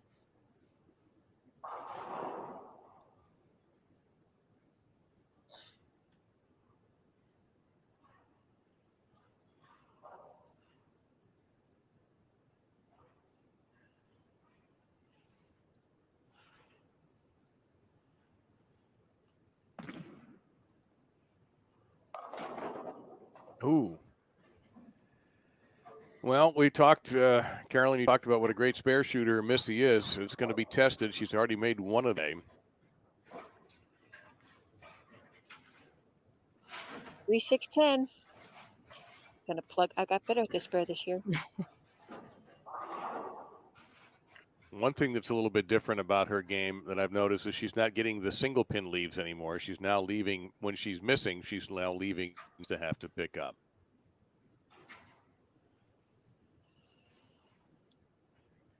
When you're this close to the pocket and there's 2 frames left, it's, again, the courage to make the ball change, knowing it's going to work. And that's what these matches have taught these ladies over the course of the week.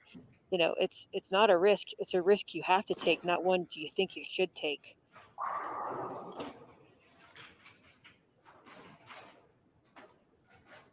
Sometimes you can cheat it with your hand or your ball speed. But I found out this week, I thought it really was, you know, changing to a different orb or a different bowling ball in your bag. I agree. And I think you needed to have that game plan. This ball to this ball or this ball to this ball, depending on what you saw. Yeah. And you had to commit to it. Mm-hmm. Well, a lot better result for Liz on the right time than the last time when she got stuck with a Greek church. Just a fortunate ringer on that. She's moved left on both lanes. Mm-hmm. And no one has played that deep, so there's fresh oil there. So she's going to find a little bit more natural hold and skid through the front and middle part of the lane.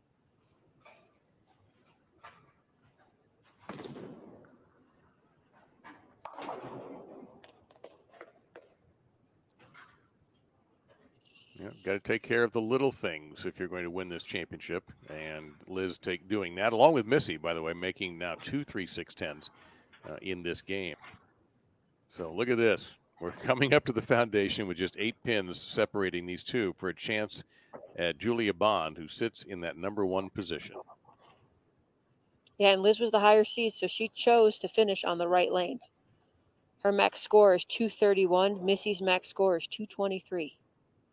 Yeah, that right lane has not been her buddy, though. The last, well, she got a blower 10 that time. That was very unfortunate. But before that, she had a Greek church. So that's going to be an incredibly interesting finish. This has got to hurry, and it does. Watch her coax this down the lane. Right at the second tracer, which is way further right than she had been getting that ball. Comes in light. And again, I wouldn't move off that shot. Just stay.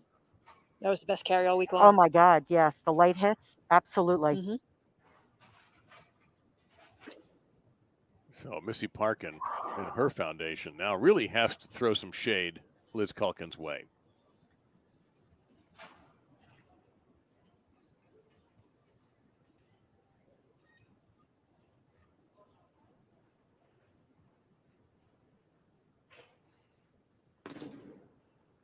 Looks good.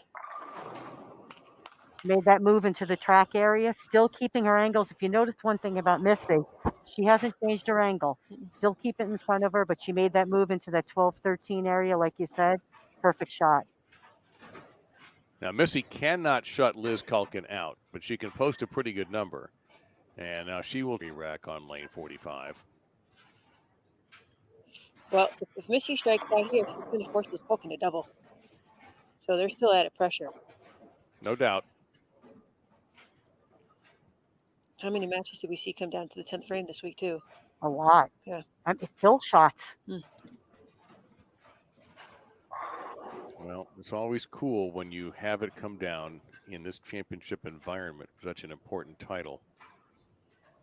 For us, I don't know how much fun it is for the competitors, but it's fun for us and everyone watching on Bowl TV.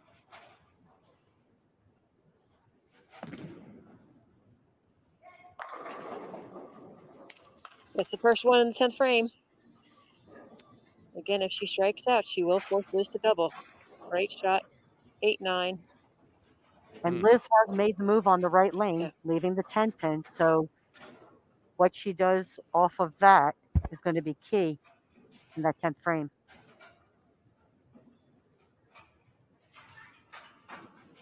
Man, another re-rack on 45.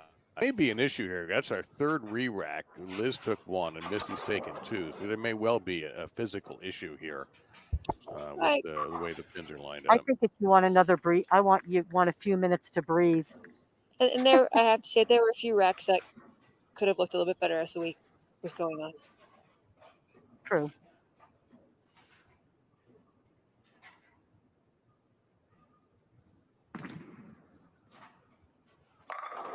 Oh, that's remarkable clutch bowling by Missy Parkin. Almost identical to the last shot. And you got a great look at that ball action. There was going to be no stone eights on this one. The ball made sure the 5 was going to wipe the 8 out.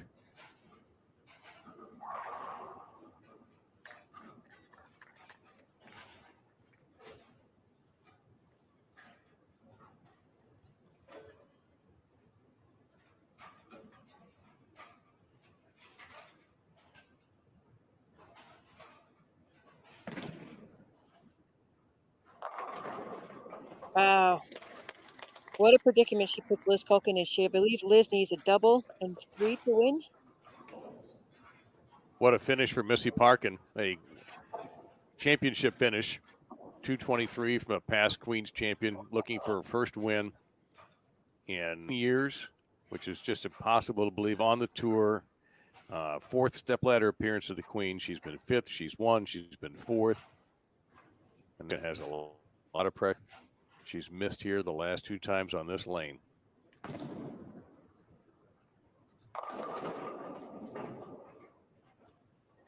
You can see she really didn't stay down with that shot. She got it way right at the tracer down lane. That's the furthest right she's got it. It's almost out to 7. Yeah, that physically is not one of her best shots. I'll match it. So apparently we're both wrong, Carolyn. You thought Verity was going to run the ladder. I thought Liz Culkin was going to get there, and Missy's proven us all wrong. But we did both pick the same person we thought had the best chance of winning, Correct. right? Mm-hmm. And now that will be Right. decided. And that person has not bowled yet, and that's Julia Bond. So just very quickly, as soon as this match ends, Aaron Smith is going to come back, and he has a great giveaway for us. Not for us, but you know what I mean. And Missy Parkin, a monster finish for her. 4 in a row, and threw it. Did indeed throw shade at Liz Culkin, and Liz wasn't able to deal with it as well as she would have liked. So Liz Culkin will grab 3rd in this USBC Queens, and let's head over to Aaron Smith with a special giveaway. Aaron?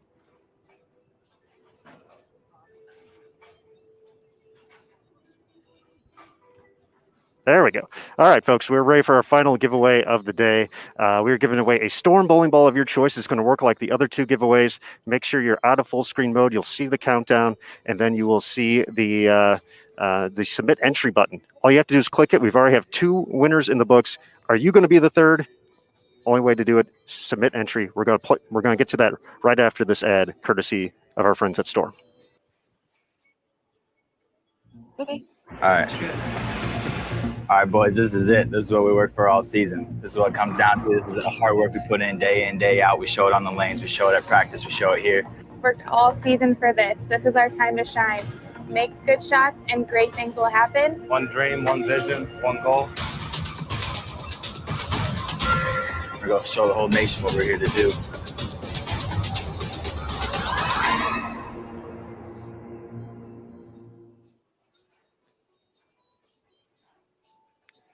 All right, everybody, with that, we're going to start the giveaway here. We're going to take it back to Dave, Kelly, and CDB as well. Good luck, everybody. All right, Aaron, thank you very much. Well, ladies, we're down to the final 2. Missy Parkin trying to break that long, drought, I guess is the only word I can think of, to get in the winner's circle against Julia Bond, who's already been here this year and is the number 1 seed. And Missy is going to have to win not once, but double her pleasure and win twice. So let's talk for a second about what Missy accomplished there to close out Liz Culkin, but end up beating Liz Culkin at the end there the way she finished.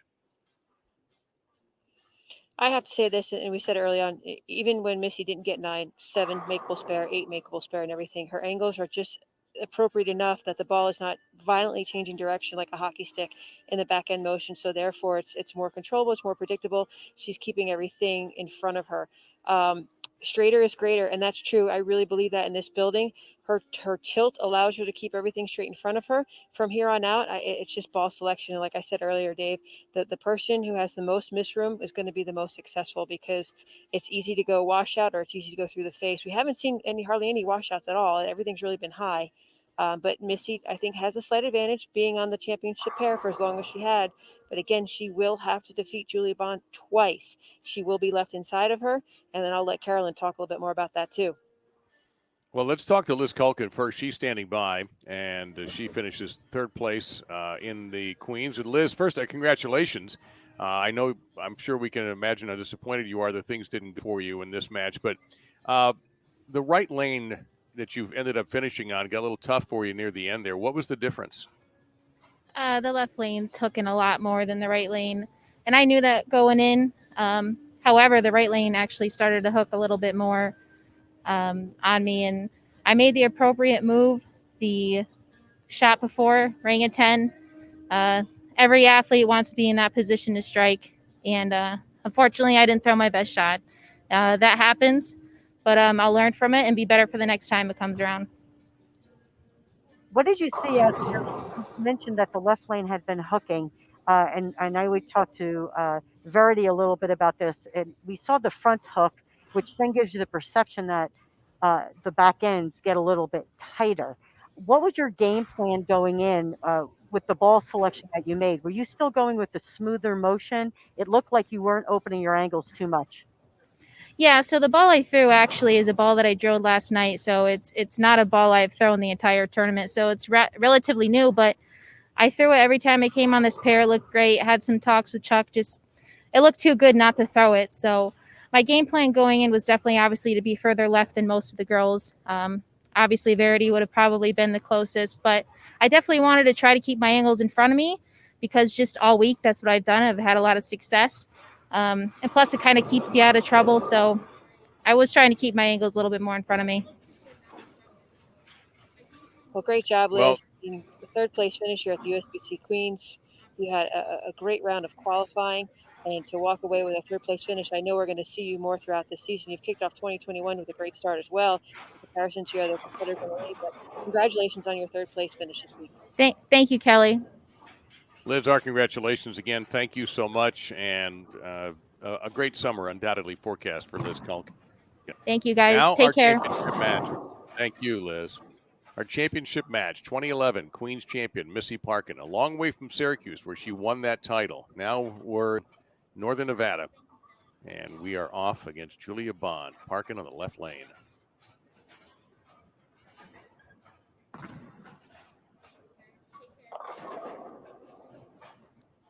210 lead. 10 pin. Yeah. The only tiny bit of good news is at least the 8-pinner. Yeah, that was just she really accelerated at the bottom of the swing. Ball got about another 1 or 2 boards right down lane. Just didn't have the recovery. The other thing is a little bit of a break. Yeah. Remember, that's what she did the last match. Remember, the first shot coming out was not her best shot.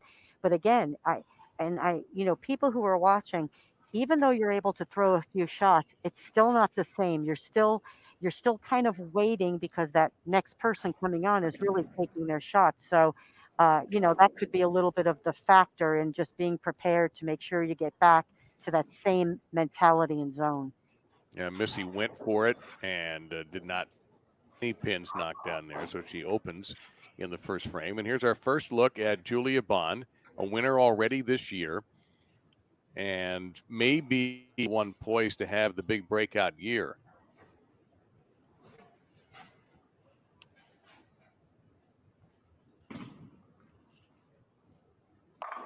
And she goes flush on the right lane. She won the PWBA Hall of Fame Classic during the Kickoff Classic Series in January down in our office.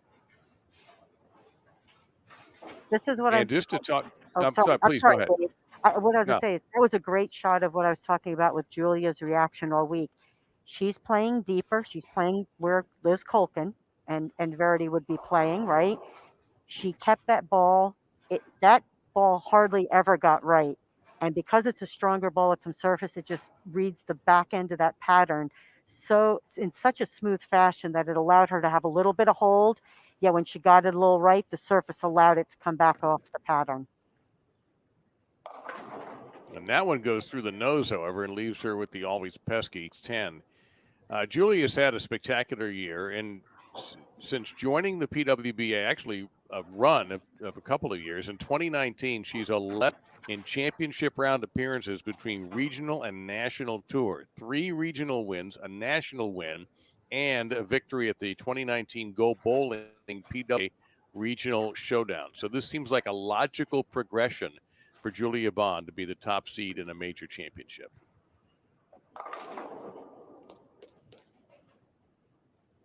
And in her interview, she said she's learned, she's had a learning process. She's really paid attention to her, and I use this word because over the years people say failure. I don't think failure is a bad word. Without failure, we would never understand what greatness was. I mean, you have to learn, and I think she has taken all of the things that she feels she has not done well at, and now put them in perspective and learned from every single situation, and now you're seeing the benefits of all of that time. Ooh, well, that was perhaps a lucky break for Missy to only leave, especially for her, a very makeable 10-pin. She's even physically, if you miss it one board, you can't. So she's got to move. She's been able to break up a lot of things so far, even in the last match against Liz Culkin. The first match was great, but she didn't miss much. It's just a slightly inward off her hand that shot in. She's going to have to make either a ball or an angle, or most likely both. Yeah, because actually, as we shifted left and you moved more into that track, very rarely could you do it with the same ball. Yeah. You either had to ball up or ball down, depending on. For me, I balled up slower, a little bit of slower ball speed, so I needed a little bit of an engine. Mm-hmm. Yet on the pairs that really hooked, I was able to go to something that got down the lane a little further, but I still had to use a little surface. Yeah.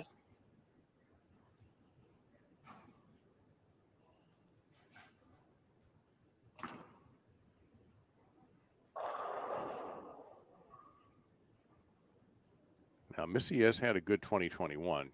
She was 3rd at the PWBA Bowlers Journal Classic. She was the runner-up at the Twin Cities Open and was the top seed going into the Stepladder. So she has also been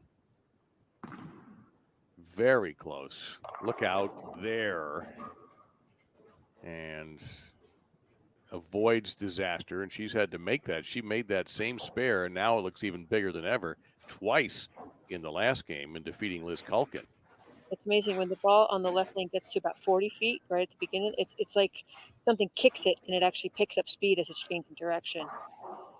So that means it's again a different zone. That there's especially on this left lane, Yeah, because especially- all of the ladies have said that the left lane, even though the right lane, depending on where you're playing, has caught up, Mhm. it's this left lane that continues to break down faster than the right lane. the right lane seems more blended or more tapered from front to back, whereas the left lane, they thought it was tighter. I just think it hooks more in the front, and then Correct. again all of a sudden starts to hook at the back end.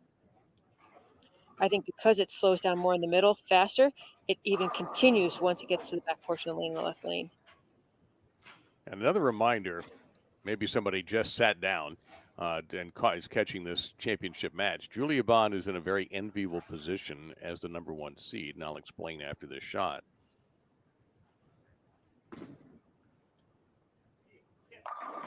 Which leaves a quiet 10-pin.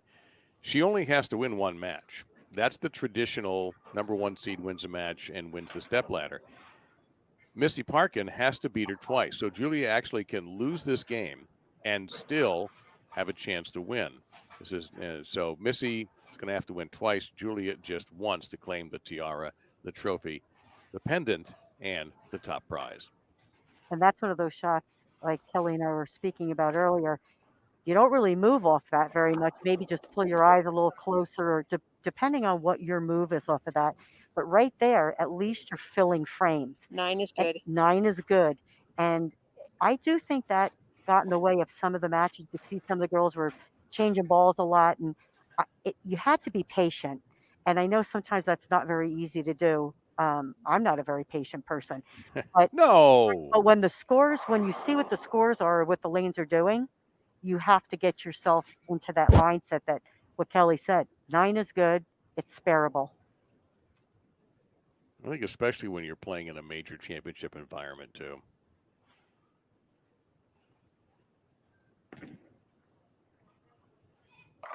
Yes. Oh no. Oh no. I mean, the ball really, it like picks up speed on that left lane in the back. Somebody said great shot, and they were right. Man. It's okay to be German and get 9. That's all right. It worked this week. He was up there. But again, she committed to the move. She made the move right here on the second shot on that left lane. You can't, you just can't wait. You have to decide what you're going to do because 10 frames goes rather quickly.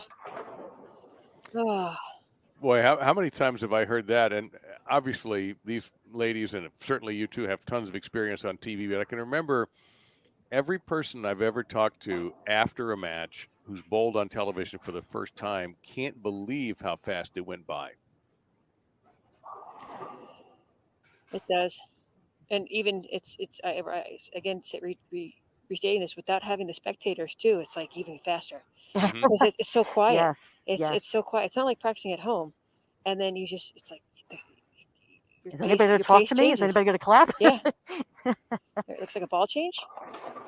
Oh, boy. It looked like a ball change. Actually, it looked like a ball that was a little cleaner. Yeah. Well, the result, unfortunately, part of the lane, a little cleaner. Same part lane, different ball. You can't see that pink stripe on it like the last one had going down the lane. 4, 6, 7. It doesn't seem like she's making and a 9. enough parallel move. Just changing the ball. So it's time. And now with the second, well, I'm going to wait until she shoots it and makes it because she's a great spare shooter. And Dave, I have to point out. Well, so I have to ask. Go ahead. Yeah, go ahead, please. Well, the ball reps will say, you move, but you can't outguess the lane, but you can definitely hypothesize what's going to happen. And like Carolyn and you've noticed it too. There's been so much traffic and friction built up to where Missy is, so she has to. It's the zone. I'm thinking for Missy, as straight as she plays, it's 12 or 13. Yeah. So it's that much since just a few minutes ago when she strung 4 in a row together and defeated Liz. Yeah, she made the ball change. She's trying to go to a cleaner surface, maybe a higher RG ball, so the ball goes longer before it changes direction. Even there, she's still high in the left lane. So what do you do to find hold? You have to move left into where there's more oil. So if she goes towards 12, she's going to find more than where she is now. She's still going to find a little bit of that, waviness from all the other ladies' traffic. But for her, with her tilt, she might be able to create more hold if she gets that 12-13 zone. That's firmly what I believe. I think, Caroline, you'd agree, right? I totally agree with that. And again, when I felt like I got trapped, I liked balls that were smoother. They may not have hit, but it left something that you could make, and then you just manipulated with the eyes or ball speed to maybe go through the pins just a little differently. So hanging in is Missy Park-Yvonne is clean through 4, but not completely running away with it yet because she's only gotten 1 strike. But it's just an odd turnaround. She punched 4 straight in the 9th and punched out of the 10th and forced Liz Culkin to double. Liz wasn't able to do it. She has a chance at that ring, but at the moment it seems to be eluding her.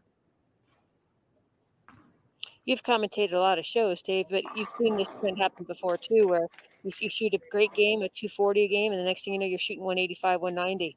It just happens so quickly. So, and the reverse of that too. You see somebody sneak in with a 179, and all of a sudden that bowler now bombs in a 250. It's so unusual about this game that can happen, and right now it's happening against Missy. And Julie Bonnet is just going about her business. A double here would be gigantic. I don't think I've ever seen her fall off a shot. Ever.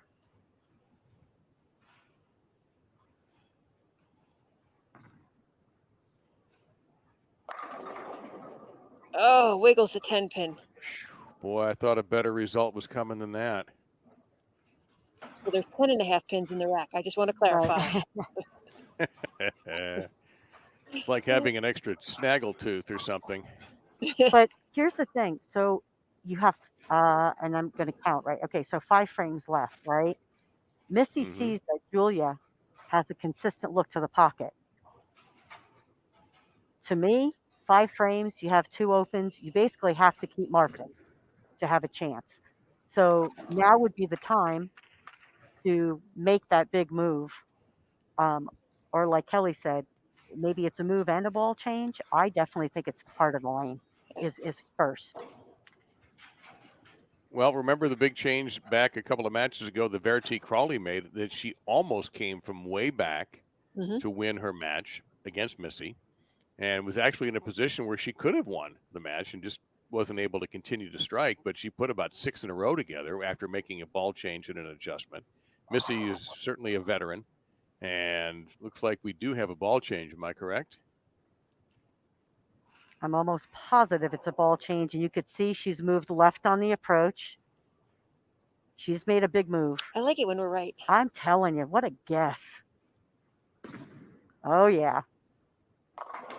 Ooh, trips out of 5. Some days we know what we're talking about, right? I'm telling you, unbelievable. the eye, but cleaner ball. 18, 19, exactly where Julie is. You got 5 frames left. Yeah. I would try to move into where the person's Yeah, and in right the now pocket. you're playing defense because you're not doing anything on offense. So Absolutely. you have to give it your all. Got to risk to get something. And light hit, one of the best hits this week. I would stay there and pull my eyes back and make a great shot. It'll be key on this left lane. This is the lane that's been really the deciding factor on everybody's move on the lanes or ball change.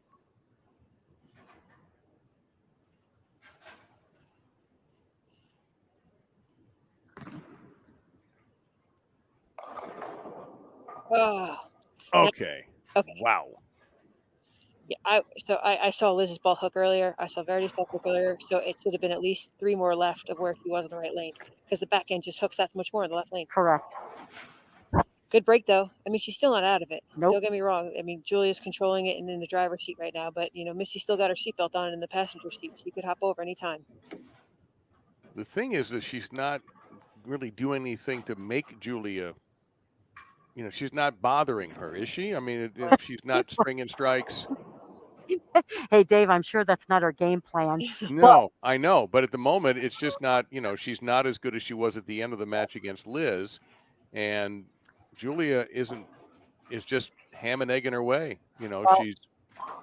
I do think you saw that during some of the matches where when that spot on the lane broke down, you had to shift. It was a big move. And honestly, it's a guess at that point because she's moving zones. So I think she'll make a move on the left lane, like Kelly said, get even deeper. And on the right lane, she made a good shot. Going about her business is Julia Bond and getting closer to a major championship.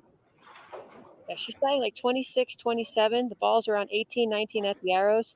Again, tighter angles. She's got some really, and again, unique ball roll where she doesn't have to go left to right very deep. And she's just, it's like a vacuum cleaner's at the 1-3 and the ball just sucks right back to it. She's very rolly, smooth off her hand.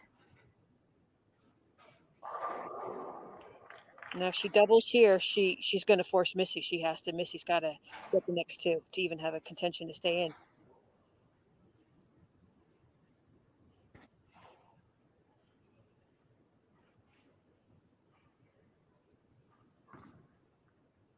It's a good shot. Yes, sir. Just split that pocket in half.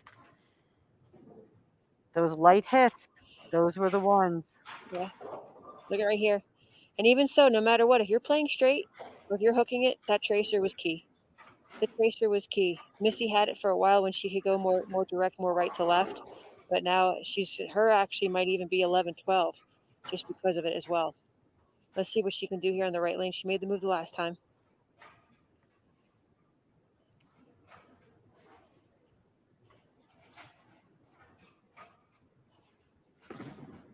Oh, that's way left. Oh, my. Just completely lost it there. Well, once you got to a certain part of the lane, as you can see what Julia's doing, is you do have to have not so much angle, but you have to let the ball float to the right. You are allowing the early hook to get that ball off your hand and to the right. But when you did get deep enough, you did have hold. Yeah. But again, she's using a shinier ball, higher RG probably, and again, that with the surface, it actually helped tame down the back end and get it to read the pattern. So she's close. Just gonna have to make a different move. Yeah, that was just execution. She Mhm. went light the I last agree. time, so I think she just overcompensated a little bit. Yep. My heart would be beating about 120 beats per minute right now, too.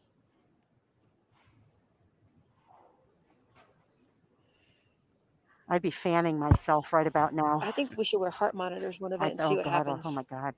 That would be fun to go if you go down to the ITRC and do that. That would be kind of cool. Wow, Mix now it up beautifully there. Right. Missy making a big move back to the right.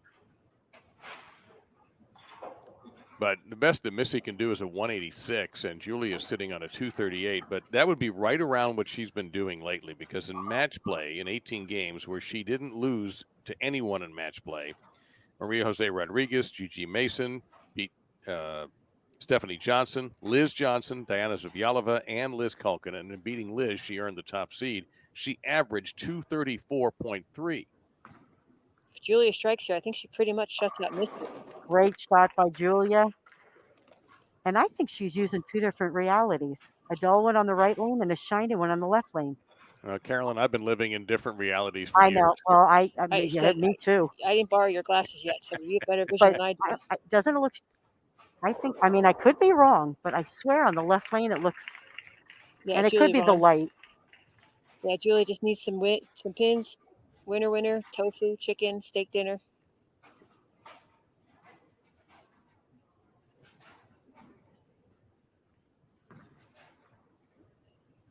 Looks good. Oh, it's the there light is shade. your And there it is, your winner. Madam Bond. Bond. Yep, Bond. Julia Bond. And she is your USBC Queens champion for 2021. She used two different balls. A dull one on the right lane and a shiny one on the left lane. One with a little less surface, but same ball, strong bowling ball. Makes sense. They both lanes play differently. Yep. Well, this will be a fun shot to throw, and you've already wrapped up a major championship. Why not? She's been doing it since she arrived in the desert, and she is continuing to do it.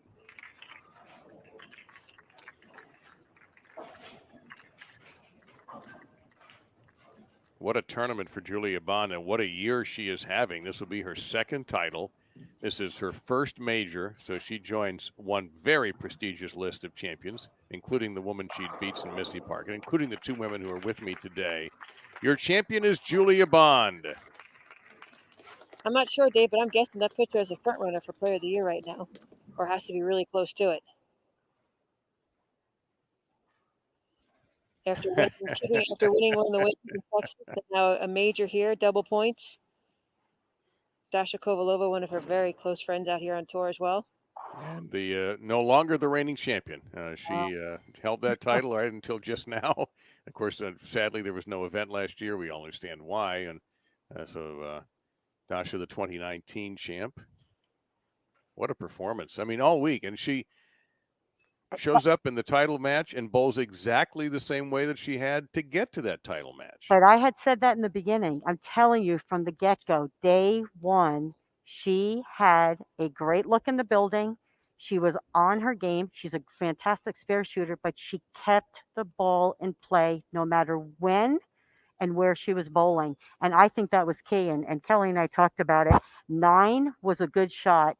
Just clean up the spare, and you were winning matches. And she did the right thing all week. We are going to get in a word here from Aaron Smith in a moment, but let's watch this here, because this is always pretty cool. The presentation of the tiara and the membership in a very exclusive and very prestigious club.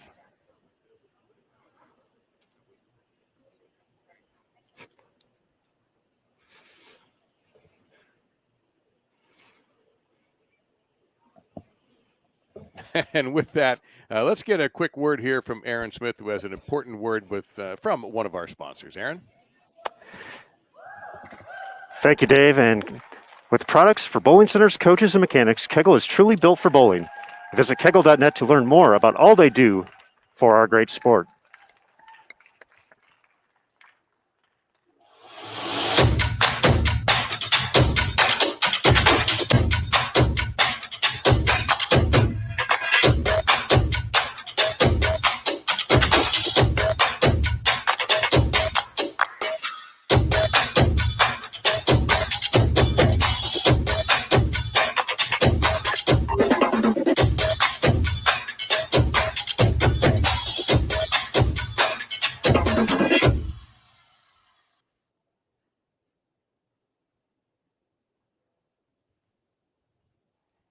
So Julia Bond is your champion in the 2021 USBC Queens here at the National Bowling Stadium in Reno, Nevada.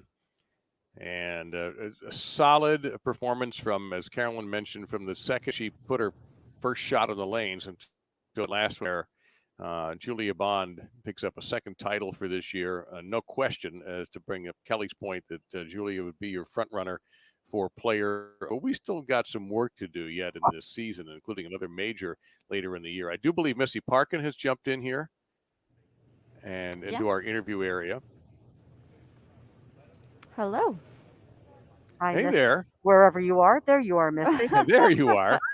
Well, Missy, let's talk for a second about how you had to get the championship you did to defeat Liz. What worked for you in those last four shots that made, because I know this was a tough transition that everyone was fighting. Yeah, so the lanes had started to transition towards the end of the semifinal match. So I did make a move on both lanes. And I was using two different balls on the two lanes. And I made a move on both lanes a little bit left. And that looked really good. I did know that they were starting to transition a little more. So even before the finals, I actually went and grabbed another bag of bowling balls because I kind of could see what was going to happen. And yeah, and the lanes kept transitioning. And unfortunately, I did not figure them out fast enough. Missy, you did a fantastic job. I mean, to work your way up through the step ladder and everything. Our predictions, we thought people that might have had a little bit more hand had a little bit of an advantage. But you said with that move right there, what do you think about your season so far? 2 second-place finishes, 1 in a major championship. What is your goal for the 2021 season? I told Carolyn on a previous show that my goal is Bowler of the Year. So far, good season. I've made 3 TV shows, so it's going good. I love it. Missy, just tell everybody, because I noticed, I mean, you're bowling, first of all, you always bowl well. You're always in the hunt. But I mean, we did talk on the last show that you made about some of the changes. And I didn't have my notes with me, but it was about your steps, correct? And just getting a little smoother with getting your ball started. And again, you looked solid until the reaction and, of course, transition. You made some moves. Are you feeling more comfortable with those changes? Yes. Yeah, I am. So I was just working on trying to take a smaller first step. This week, my main key was honestly just to try to keep my swing relaxed. There was definitely times where I could feel myself pulling down on my swing, which is never good. So I was just trying to make sure that I was breathing and staying calm this week. Excellent. Well, you're bowling great. I mean, you're a great spare shooter. You followed the transition, just got a couple bad breaks. I loved that you moved back out. It looked good. You know, if you had 5 more frames, I definitely think things could have been a lot closer, but congratulations on another great week. Thank you so much. Yeah, thank you, Missy, very much, and looking forward to more. And hopefully we're all around when you're in the win column again, which we know is going to happen. So thank you so much. Missy Parkin, the runner-up here at the USBC Queens. I see Aaron Smith has joined the party. What do you got for us, man? Well, I got to turn my volume up first. We're actually going to be waiting for Julia Bond to join us here. She's actually on a phone call right now, so hopefully calling the folks back home to let them know the good news. And she's going to be joining us here in just a second. She's got the tiara. She's got the trophy. Now, Aaron, we're gonna have to teach her PWBA champion etiquette. You have to win, do your interviews, hug everybody with the mask on, of course, and then you're allowed to call home. Right? Isn't that the way it works? I believe so. Yeah, that's the way it always did when Kelly was winning. So, she knew what to do. She knew where the cameras were. That's so funny. I love it. My phone was off for a while after I won, so it took a while to get there. But then she'll be inundated with text messages, social media with Facebook and Instagram for sure over the next probably 48 to 72 hours. Yeah, and Dave, I made a comment. Like I said, I was on a Rotogrip interview earlier today, and these matches alone were proof positive of what I had talked about. In everyone loves to strike, but spares win games, and you could see it here as they were leaving 3-6-9-10 and 3-6-10, and picking up those spares. When the lanes get tough, you need to grind it out, fill the frames. And these ladies, that's one thing I really want our viewers to know. They're great bowlers all around, but it's every part of the game, knowing their equipment, making the moves, making spares. There's a lot that goes into getting to that TV show, and these ladies showed that tonight.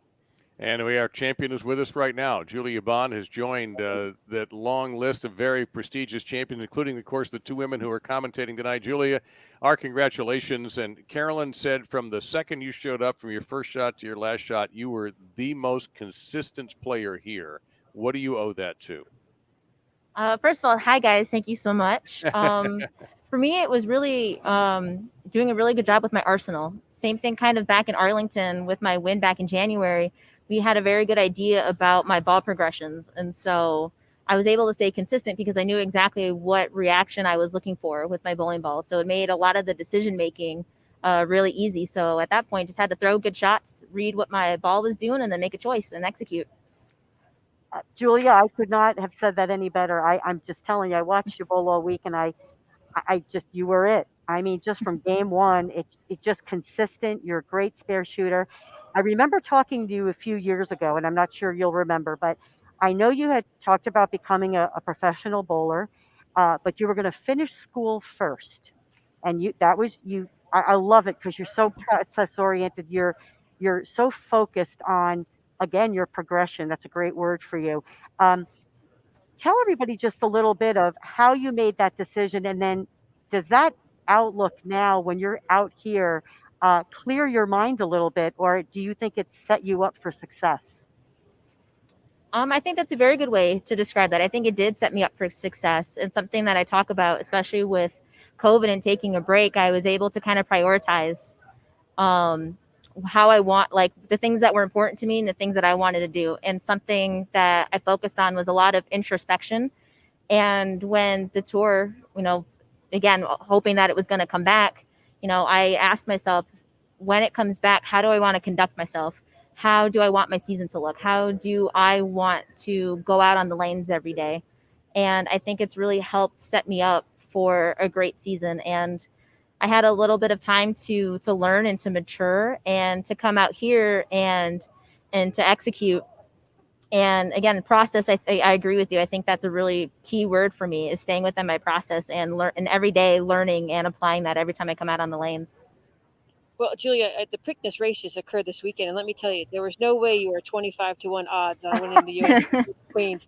It was 2-1, 1-1. You were definitely the mare to bet on, in the polite way of saying that. But this is your first major championship title in such a short time on the PWBA Tour.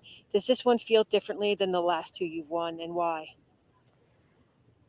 That's a good question. And I think I've done such a great job at calming myself down that, again, I'm so honored to have won a major, but it almost feels the same, kind of, again, using that great word process. My process has been exactly the same. So this win, as special as it is, feels very similar to the last, but it's just nice to see, the work that I've put in and to see the results. And so for me, it's just another confirmation and a little bit of validation that I'm on the right path and that I'm achieving my goals and I'm succeeding. That's fantastic. Well, I know I can speak. I'm going to speak for Kelly on this one too. We welcome you to the Queen's the Queen's inner circle. You make a beautiful little queen there. So I love it. But you bowled fantastic all week. And again, and we said it during the show, you looked, before I turn it over to Dave, you looked just so composed, like you were so calm within yourself. You were confident, calm, in the moment, doing what you do best. Um, what were you thinking about during that match? Like, where do you put your focus as a mental training? For me, I try, again, focusing on things that I can control. And a lot of that is just focusing on my ball motion. And I'm trying to go back because it all feels like a blur. Is to just stay in my process, stay in my shot. Like, I try to focus on maybe something on the masking unit, something that just takes my mind back and refocuses. And again, breathing. Breathing is something that's very key for me. It's very grounding. And again, just staying within the pocket. That was the game plan from the very beginning. As long as I could stay in the pocket, it made moves a lot easier. Like, all right, I went a little light, let's scooch a little bit right. It's like, okay, I went a little high, let's do this. And so again, keep it simple. That's the best answer I can get, is that all we want to do is just stay in the pocket and keep it simple. Those are Carolyn's keywords. She goes, what's so great and so unique about Julia Bond's game is how simply she keeps her game and what her process is. And, Julia, if it's like pressing play over and over again on a VCR or any today's modern technology, you look the same every single time. I always say there's three things that affect score: the lane condition, the ball you're using, and the operator. And the operator was control of the other two at all times. And you did that magnificently. So as Carolyn said, welcome to the Queen's crew and everything. The tiara looks great on your head. I'm not going to bow down to you, but your second tour title in such a short time, I applaud you. I really do applaud you for your work ethic, your work off and on the lanes as well, and it's proven right here tonight by winning the title. Thank you so much, ladies. It means a lot. And you're a great role model. So I'm glad my daughter was watching. Oh, thank you. Thank you, Alyssa. Well, our congratulations again, Julia. The crown fits. You earned it from the beginning, and you're a worthy champion, and we look forward to more from what's been a spectacular year for you already. So I'm sure we'll see you again around here. I hope so, too. Thank you so much, guys. Very much. Thank you, Julia. Congratulations on joining that club that my partners are in and becoming a USBC Queens champion. Final thoughts, I guess, from both of you. You called it earlier. I was fishing around for predictions, and you both had said, well, Julia is the one to beat, and then you picked some alternative players. I think you pretty much touched on everything she's done. It's interesting, as she was one of those people who took that COVID break and made something positive out of it, which not everybody in this country did. I think too, Dave, in the beginning of the 2021 season so far, majority of the winners have been younger ladies, and I think it goes to where they're coming from, the college ranks, from the junior gold, and then building into the college programs and all the great coaches there, having the experience on the ladies tour and being able to bowl the 12 to 14 events that are offered throughout the year, having the supervision and guidance of the tour reps, the bowling ball companies, as well as some of the Hall of Famers and older women out here just to kind of mold and be a role model. And they're fierce. Bowl fearless is really our slogan, and all of them, they're not afraid. I think they're not afraid of a bowler. They're afraid of just not bowling well. And I know I've witnessed it watching some of the younger athletes in the 20s and 30s that they just want to win. They want to enjoy the experience. They want to do well. And that's exactly what they're doing. Well, I can't thank both of you enough. It's so great to talk bowling with you and anything with you guys, of course. But I'm looking forward to doing this again sometime this year. I'm sure we will be. I would also love it if you were out there. Not as much as you would love to be out there.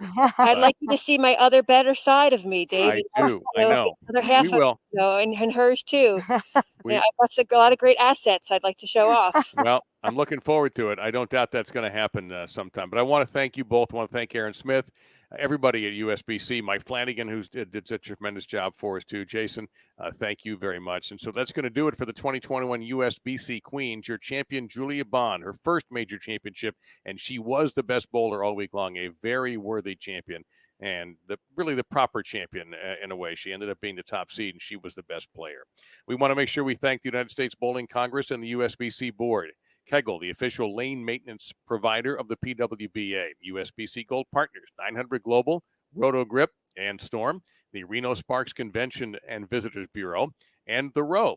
Queens participants providing great competition to watch on Bowl TV all week long. And the Bowl TV community, all of you, thank you for watching, you fans of the PWBA. Good news for you. Another tournament is coming up in Farmingdale, New York, very, very soon.